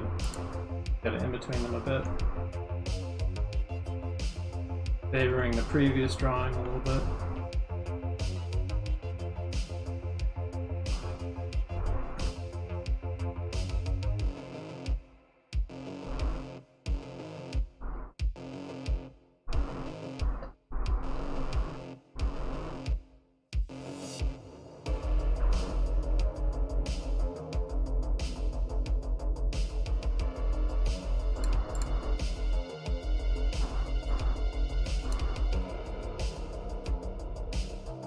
So this I'll be working on again next week too.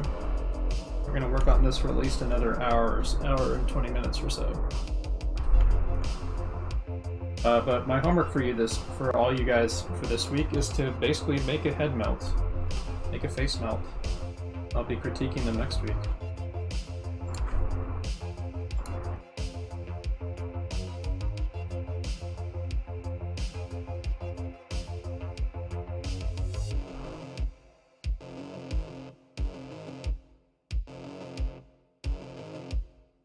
Remember, to do a face melt, you start with your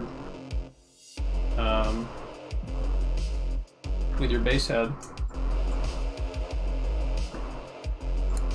and you also do like a under sketch drawing of your skull. Stuff is melting off of.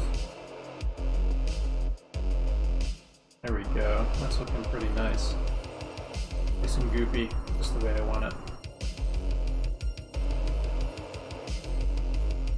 It's looking nice and runny. I want that nice runny nose.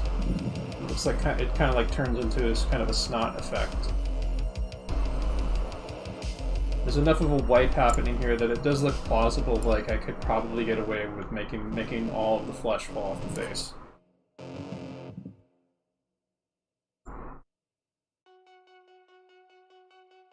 Let's see. I'll add some more frames here. Let's see how it's accelerating.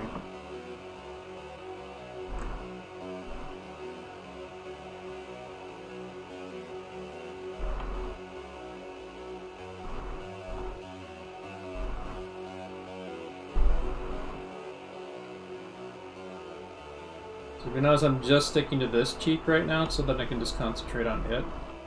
Like, pick and choose which stuff you're going to concentrate on when you do these, and in what phase. My theory with this, I'm going to start with the stuff that's like in front of the other things first, and then kind of work my way backwards. Like the stuff that moves, and also like start with the stuff that moves first. In this case, the nose and the cheeks, but mainly the nose. So the nose was the most interesting thing to me, and I wanted to make that really neat to sell. To sell the goop. So what I'm going to do here, I think, I'm going to make this kind of do an elastic snap sort of thing. Or like, whoosh.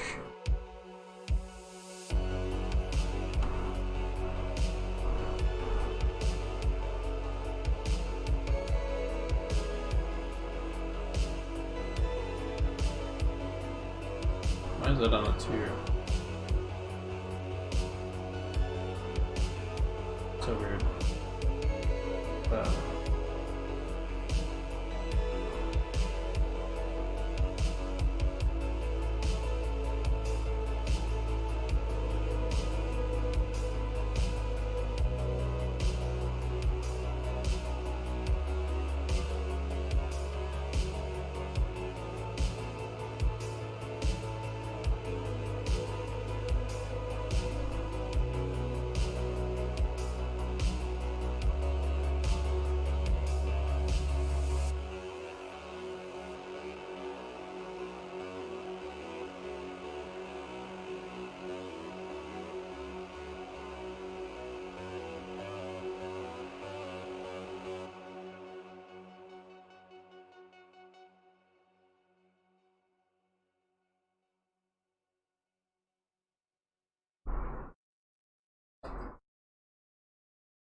Kind of a taffy pull effect going on here.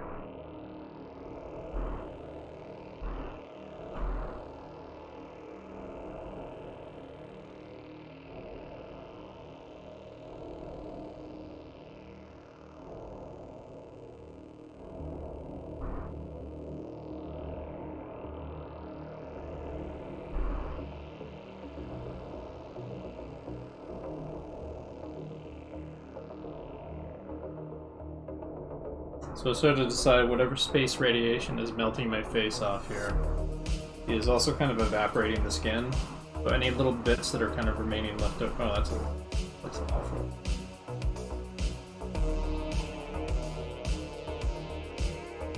I do not like that.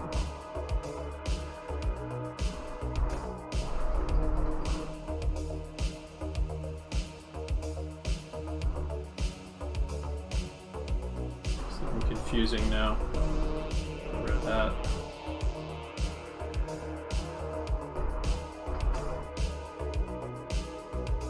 Get rid of that.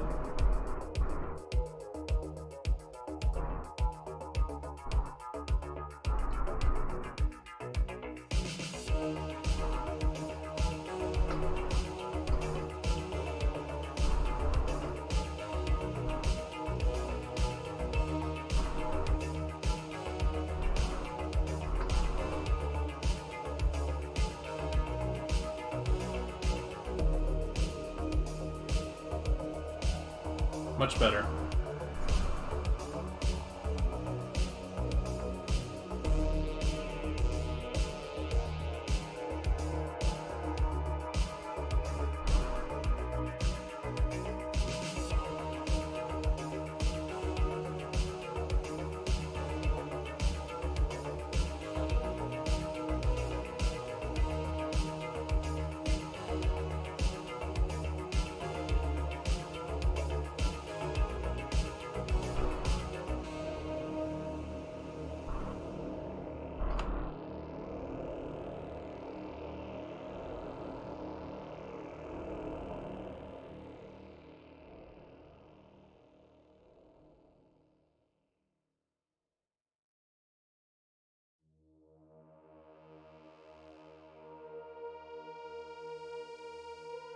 Alright, so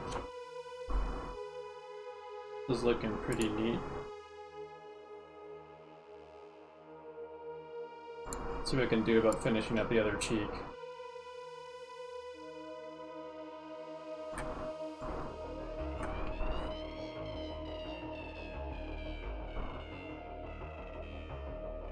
In hindsight, I probably should make the cheeks on separate layers. I can probably still do that. It's gonna have to tediously copy-paste each of the frames I drew on.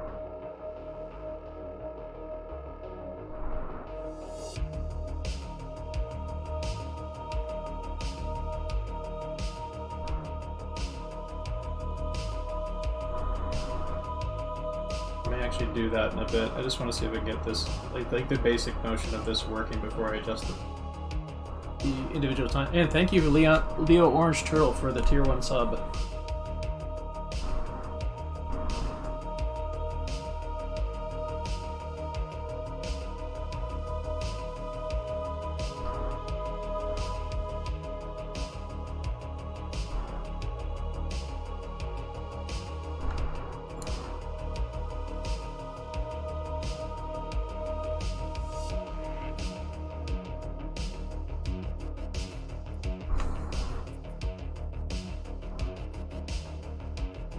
That's looking fun.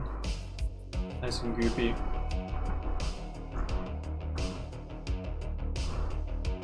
So the next step is I want to get some of the big masses behind that.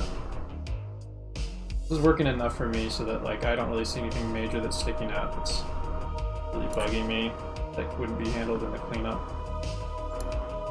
So I'm going to move on to the next part of this. If I want to play with the timing of that, I can do that later, but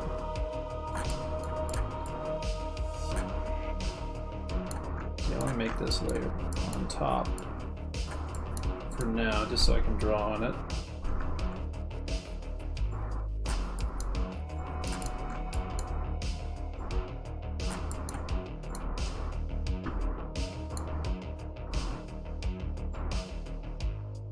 So what I want is like that kind of big mass shit that's happening here.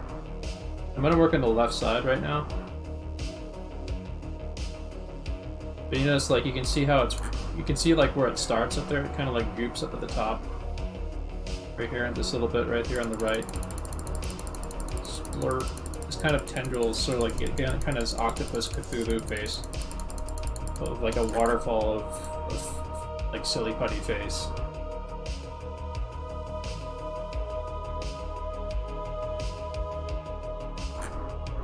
We start with these kind of wrinkles that are going to work down their work down the face.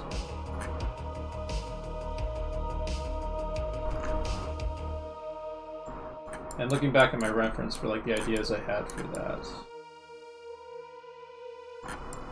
It also means that I should probably like decide where the ear is going to drop off for this part. Maybe put the ear drop off point about here, I want to say.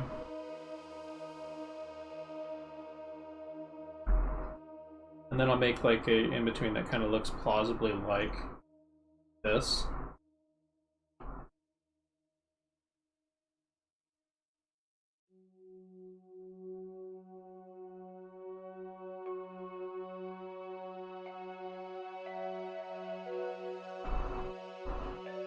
So what I'm doing here, got this ear right there. And then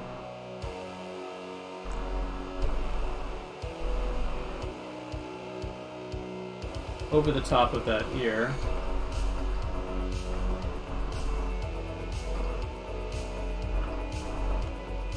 we've got this kind of blorpy mess here. There might be more under it later, but this is like the hierarchy of this particular part of the melt. This is the melt that's part of the stuff that goes in front. Jaw here too. I'll say.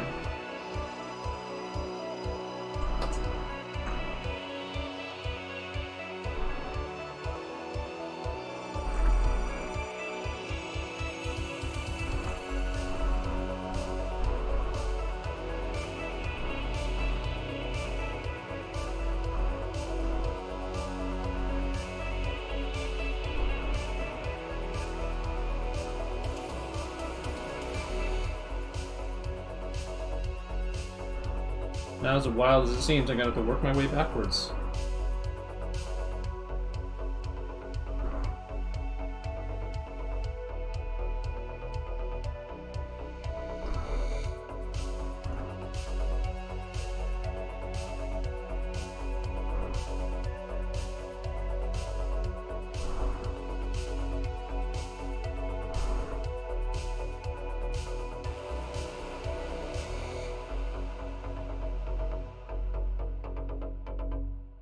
Of a change.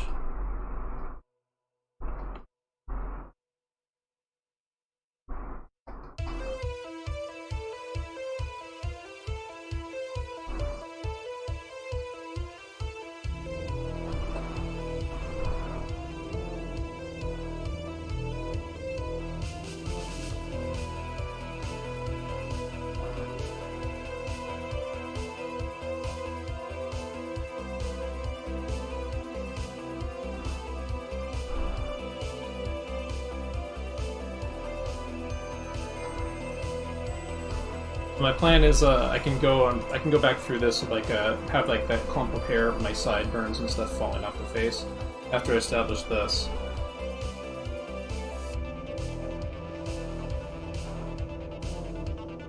Let's see. Let's take a look at what the previous drawings were.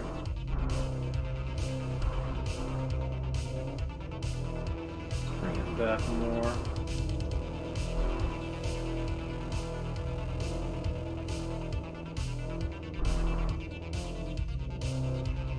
I'm just doing straight ahead now for this.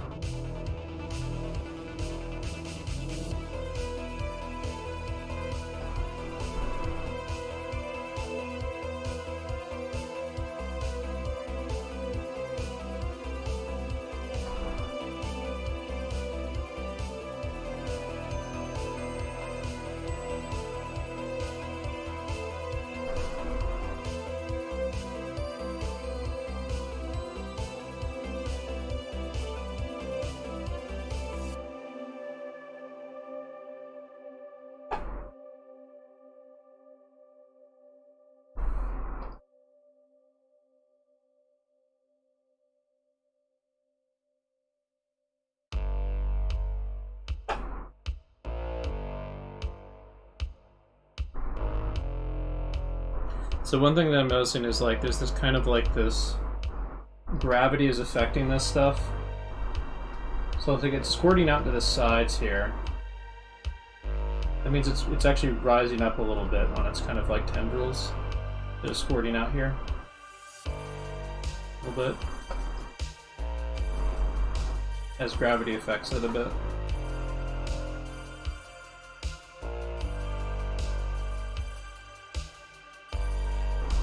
I'm gonna try to get some of that in there.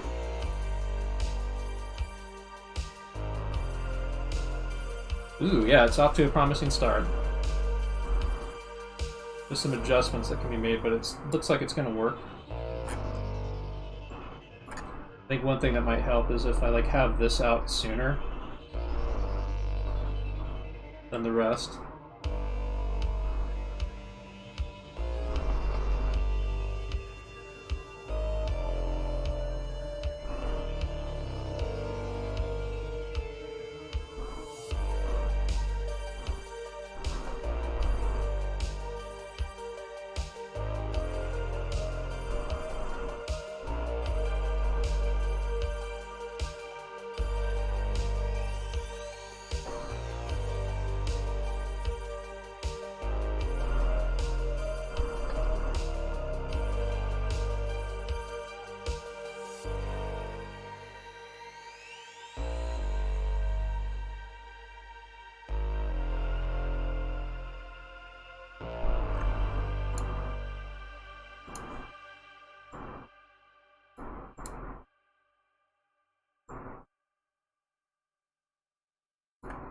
I think that needs to retract more.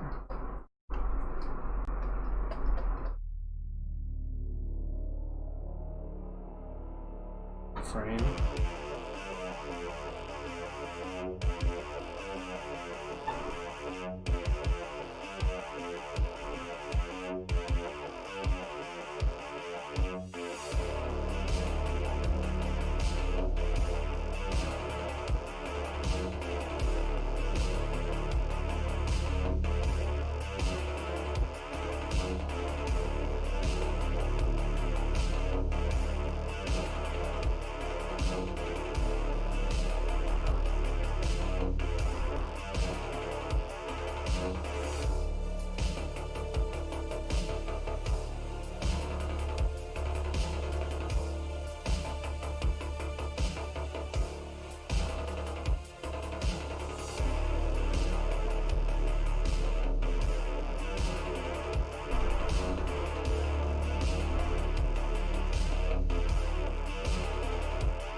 Let's see how this looks. I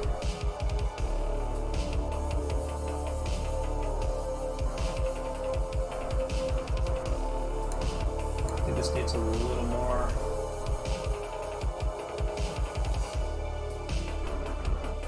Coming out a little uniform for my liking. Maybe slow them down here a bit, add some cushion frames.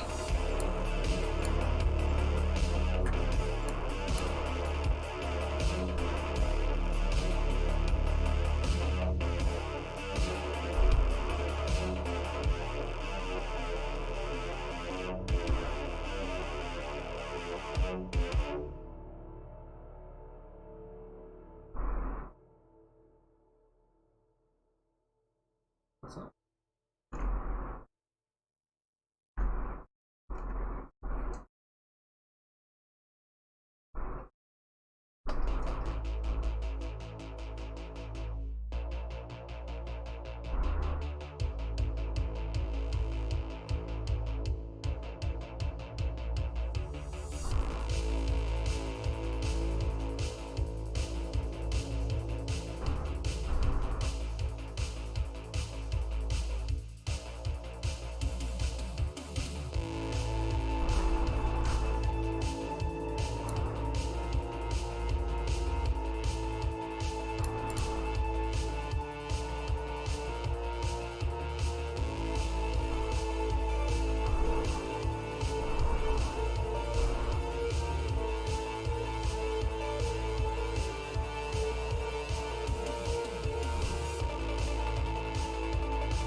Yeah, it's starting to work a little better.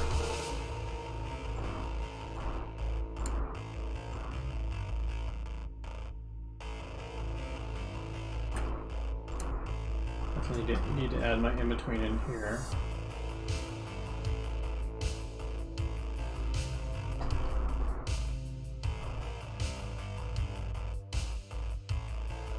Yeah.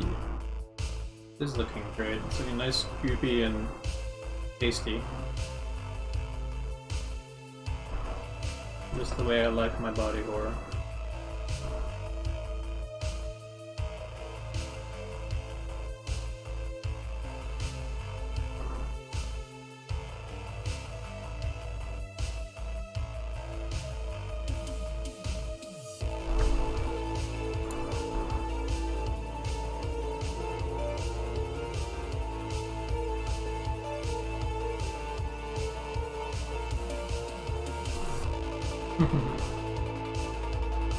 Yeah, I'm glad you like it. I'm gonna see if maybe I can finish the roughs on this son of a bitch just right now. Let's go for it. I'll get it to a point where I'm like satisfied with the roughs, I think. Or like the stuff that I can add is just. So I don't know how much time I'm gonna have to work on it throughout the week. So we'll try to get it as far along as I can tonight. I don't like the rattly stuff that's going on with that ear, so I'm gonna get rid of some of these here.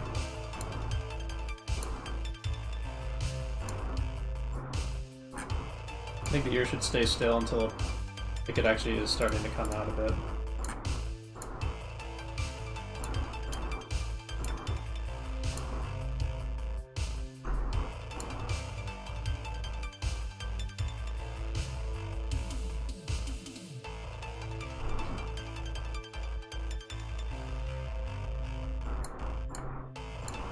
So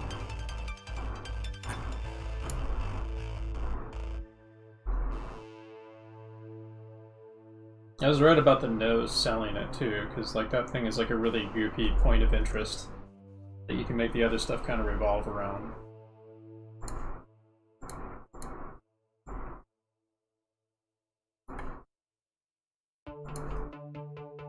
Alright, so the question I have for when this goopy stuff comes out is, where is it going? I hear it kind of splooshes, and then there's other waves of the stuff splooshing out. But for my guy, I want the flesh to peel off and leave the skull. So the next slot, I'm gonna maybe just have to straight ahead this,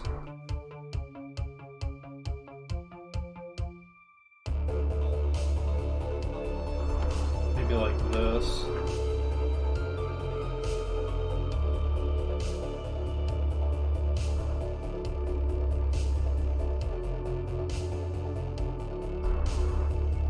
Way more severe.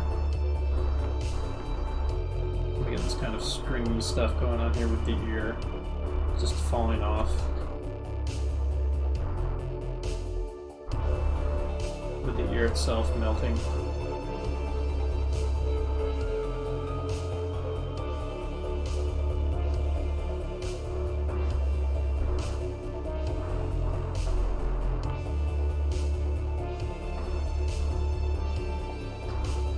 Yeah. And don't just look at me, look at like other stuff for inspiration. Like, you can model what you do based on like the reference you find of either like live action or existing animation. Like the stuff from Bao, that one's fairly good and juicy. Because they found a way to simplify it in a way that looks pretty darn good. So I'm trying, that's what I'm doing it to study and learn from it. But you can use other reference that you want if you want to do a different type of head melt. I do like a really stylized head melt. But ideally, I want you to have something that has kind of a sense of physics to it. That's a bit of it. That is a big jump. So I'm gonna guesstimate that this should be about here, and I should have at least 2 in-betweens on that one.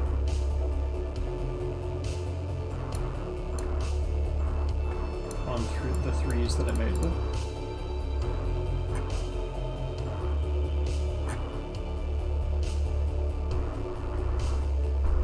Let's maybe just make 1 for now.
Also, this tool I found that lets me pin windows to the same window that I'm working on is really, really handy.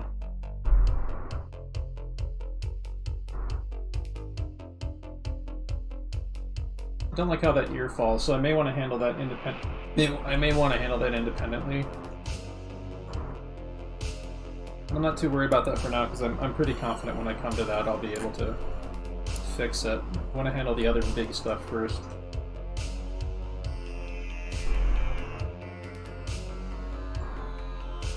Seems like it's kind of slowing down here.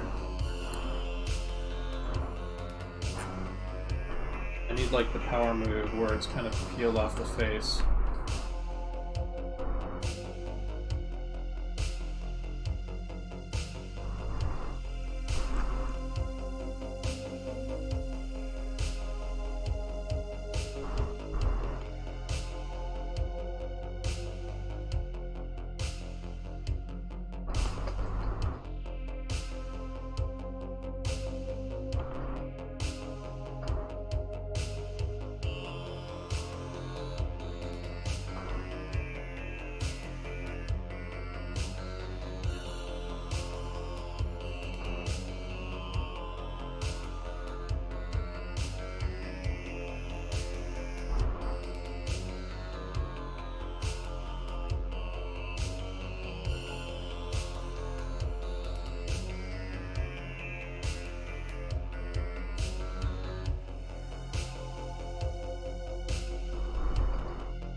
Let's see here. I have to recenter myself a little bit.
Got a little quiet there because I was kind of thinking.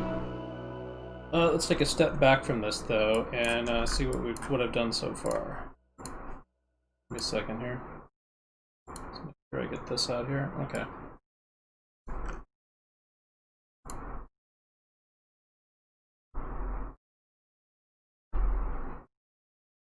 Yeah, the mask gets kind of confused and loses at the end, but that's nothing I can't fix with like deleting a few frames and like getting some in between so some of the mass is working a little bit better.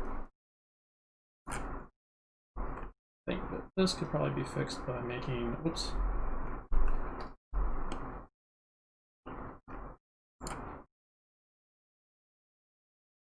Pushing this up over here.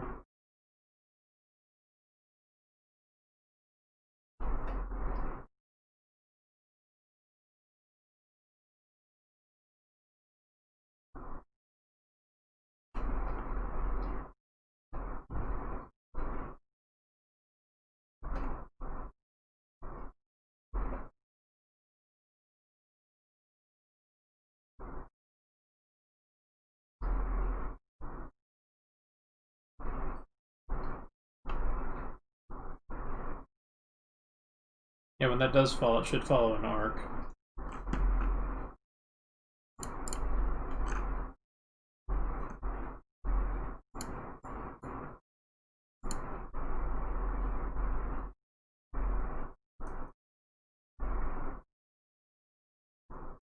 Thanks, Tepbucks, for the tier 1 sub. Yeah, thanks a lot. Much appreciated.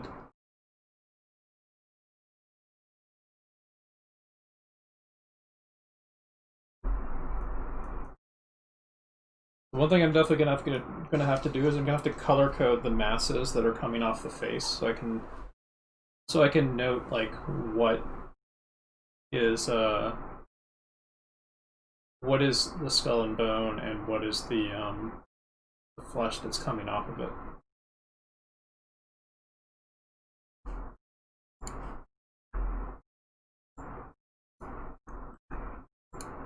Let's see here. I should probably enable like my skull layer and my skin layer real quick.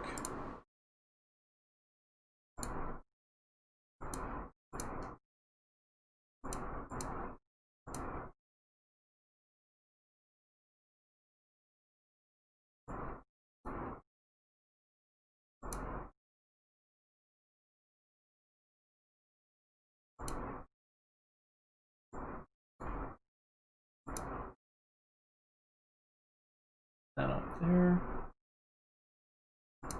This goes about.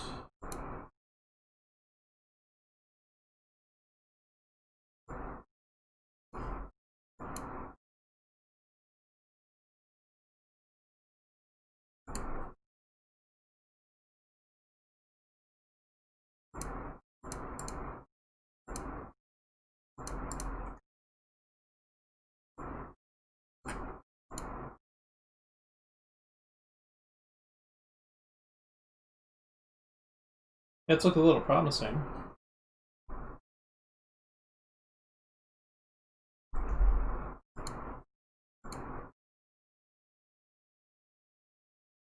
What time is it? We've been up for 2 hours. Cool.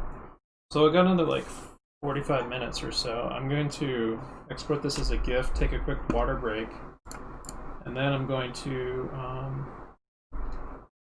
see about animating like some more of like the peel, some of the peel from the top of the head and maybe the right side of the face, because like this is mostly starting to work to the point that like I wouldn't need to do if I added like the peel from the top of the head with like the hair bits of the hair and stuff, and the melt on the right side of the face, then it should start to work.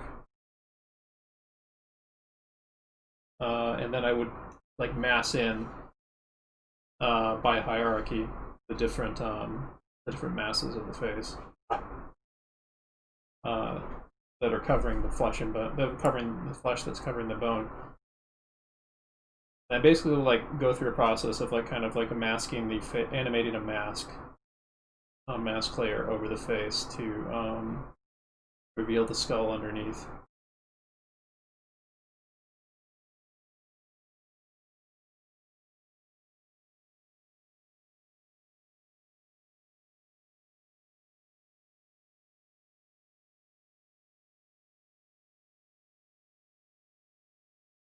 My instinct tells me that the right side of the face should melt a little bit later.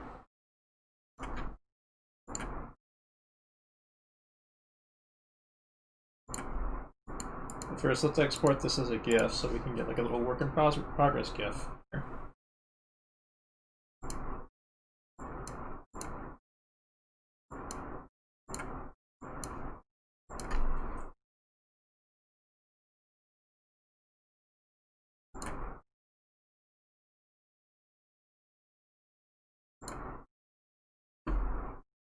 And I'll post that in classroom chat.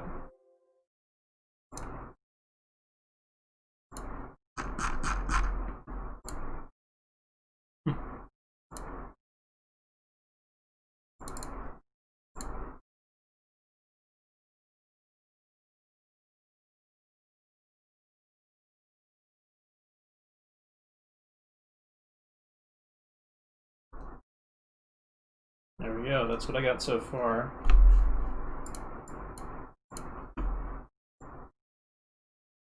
I'm thinking we might have a sequel class to this midway through the week.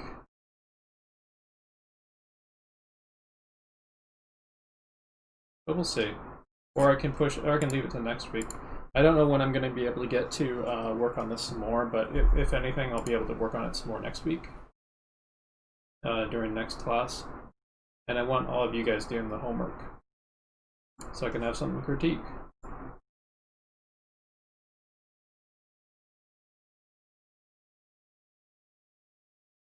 Yeah, let's see. Where do I want the blurb to start on the right side of this face? Let's maybe make it about here, I want to say. Let me turn off these first.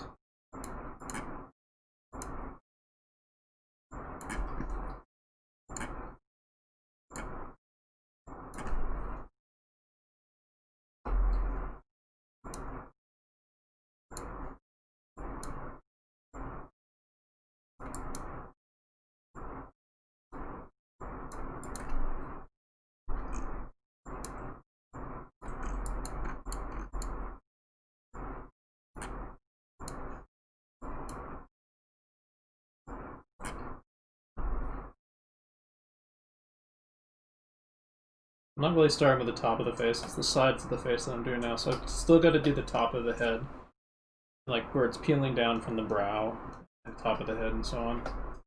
But right now I'm going to be handling like the side cheek here. Let's see. I think what I'm going to do with that is I'm going to have about here, there'll be a visible kind of splurt.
I'll have kind of it run into the other stuff that's going on here. I'll have to get overly fancy with this screen write stuff. I just need like something.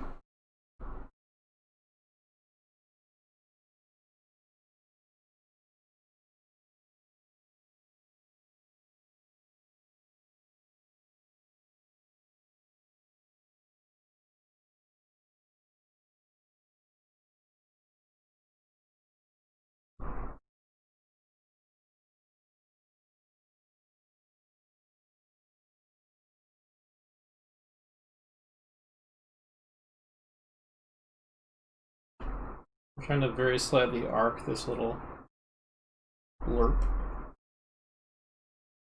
This blurple.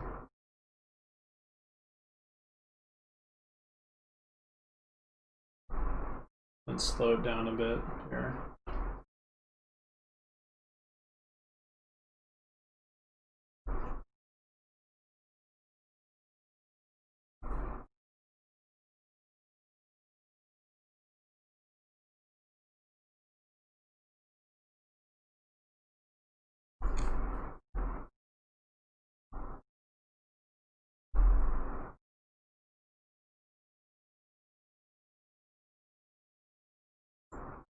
So the big problem I have here right now is like this mass is kind of staying static on the right here, so I can maybe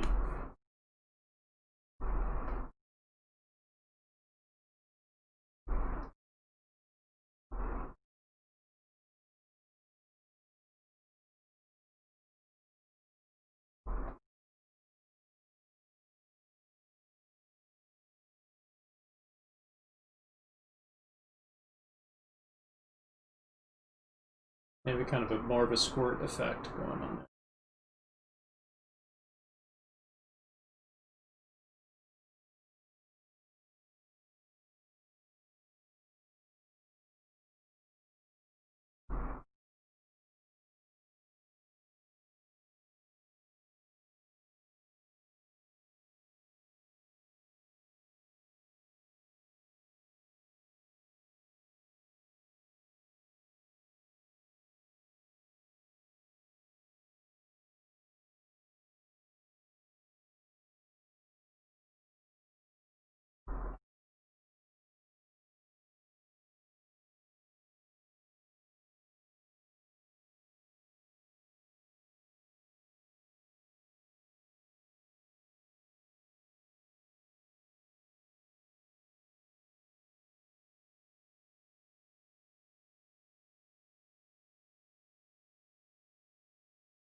little more promising now, I think.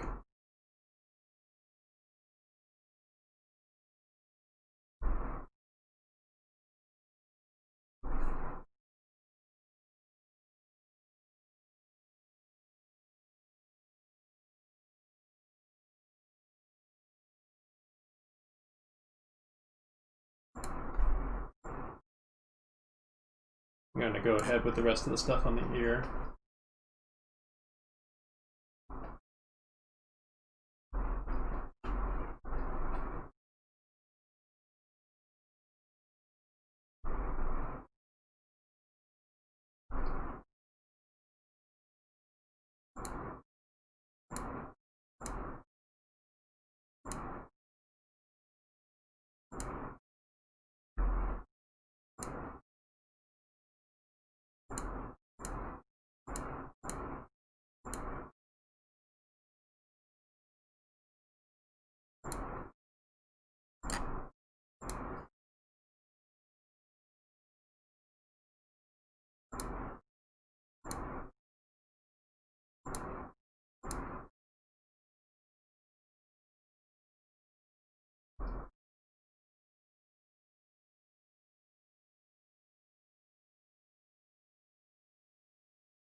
There we go. It's looking better, bit by bit. And then I can go back through on those like those individual strands. What the? Oops. That. What happened to my jams?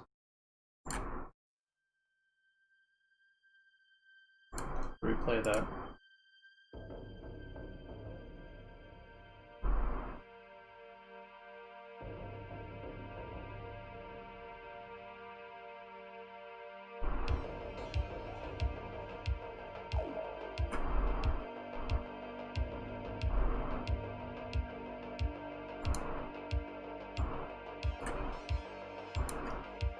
Okay, let's see. What else can I do with the right side here?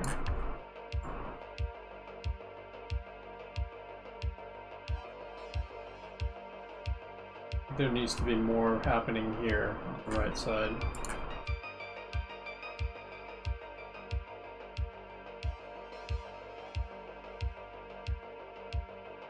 That squirt on the right is good.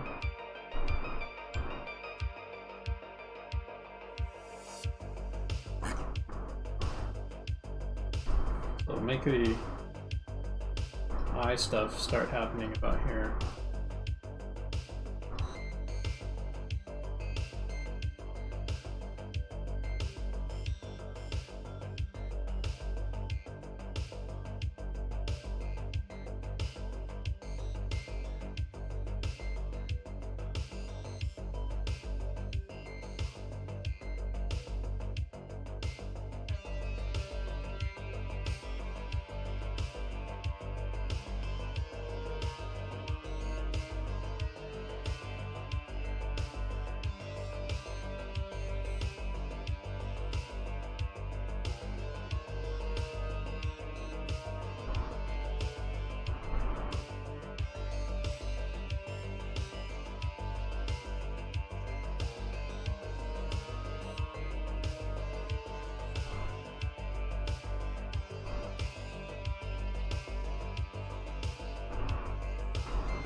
There we go.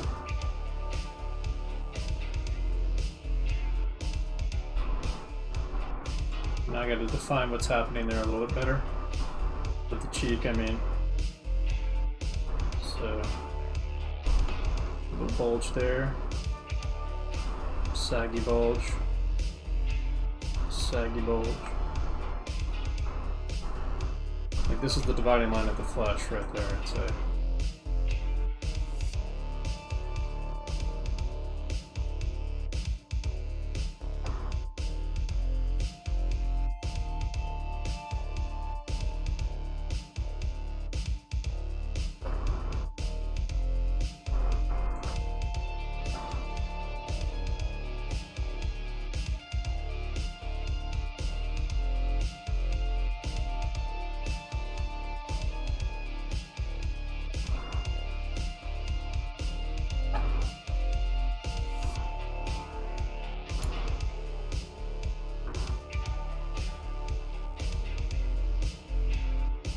There we go, there's some noodly stuff that needs to be fixed, but the general idea is kind of working.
I just noticed that the nose is a little bit off right there, where it ends up, the nose bone area. But that's not a problem. I mean, that's an easy fix when I get to it. Oops. Why is this motion tween?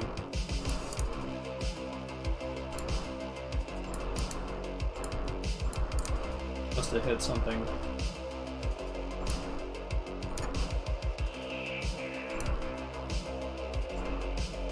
Doesn't seem to be affecting anything though, so.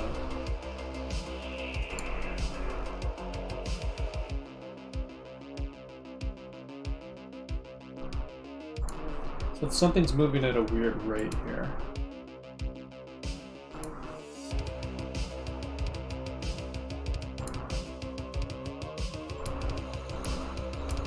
Yeah, this shouldn't be moving like that, but it is.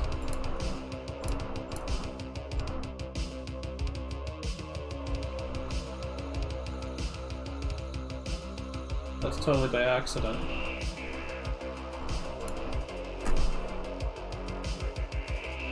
Morphed drawing. Huh. Interesting.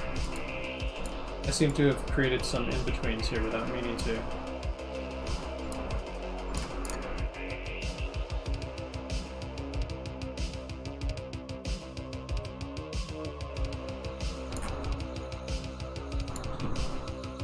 Yeah, it doesn't work.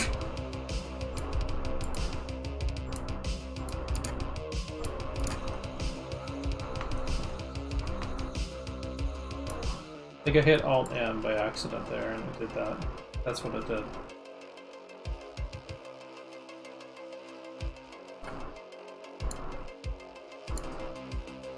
Good to know though, that might actually make this a little bit more interesting, but for now I need to get rid of the morphing here.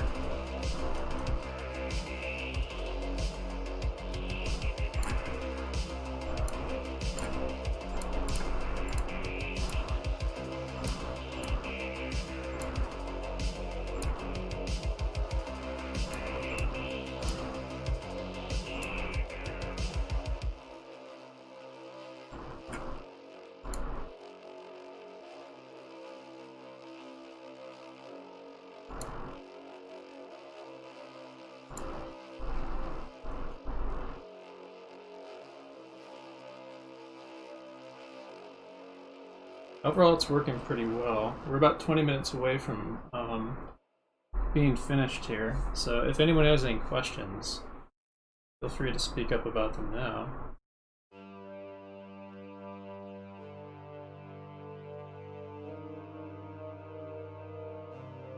So one thing I know I'd probably want to do is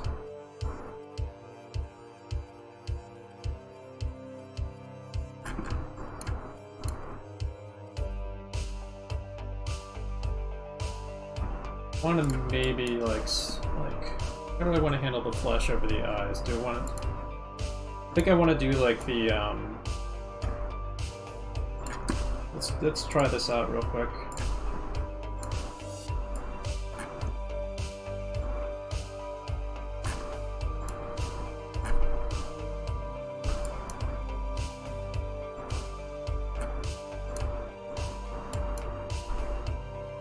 I think I want to handle it with the brow starting to kind of sag somewhere around like right here.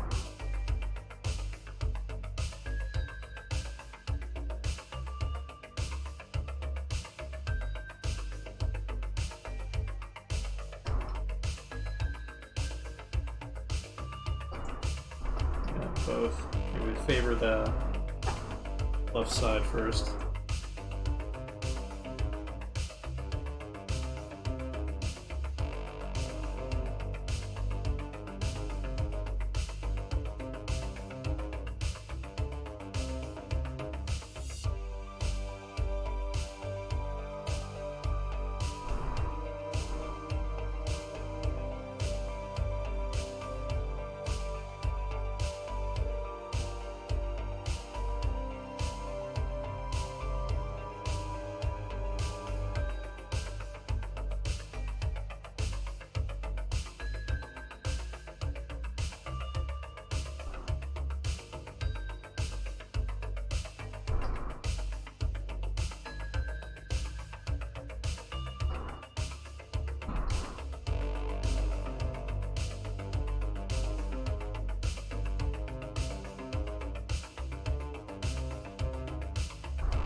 I'm doing the,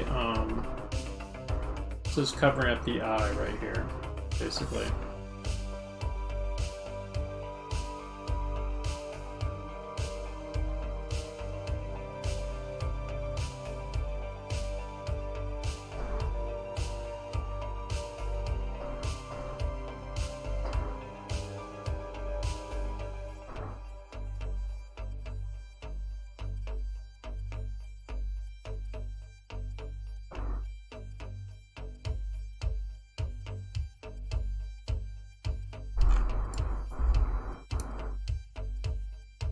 A little fast there.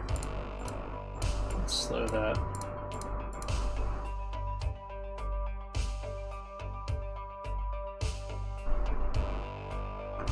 Holy.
There we go.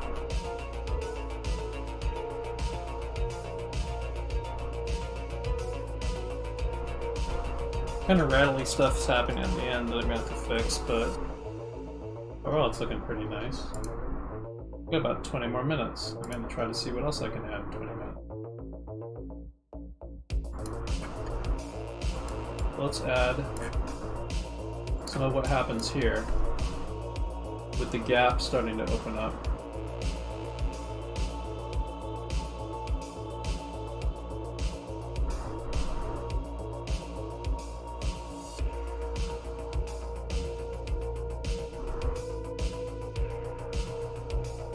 Revealing the eyeball and the eye socket.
Doesn't work.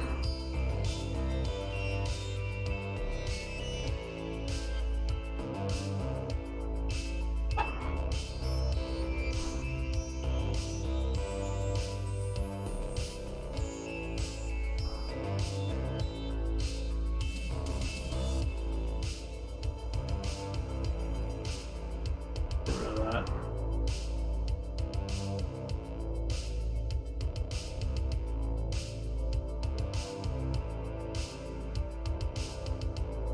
An idea for how I'm going to do it.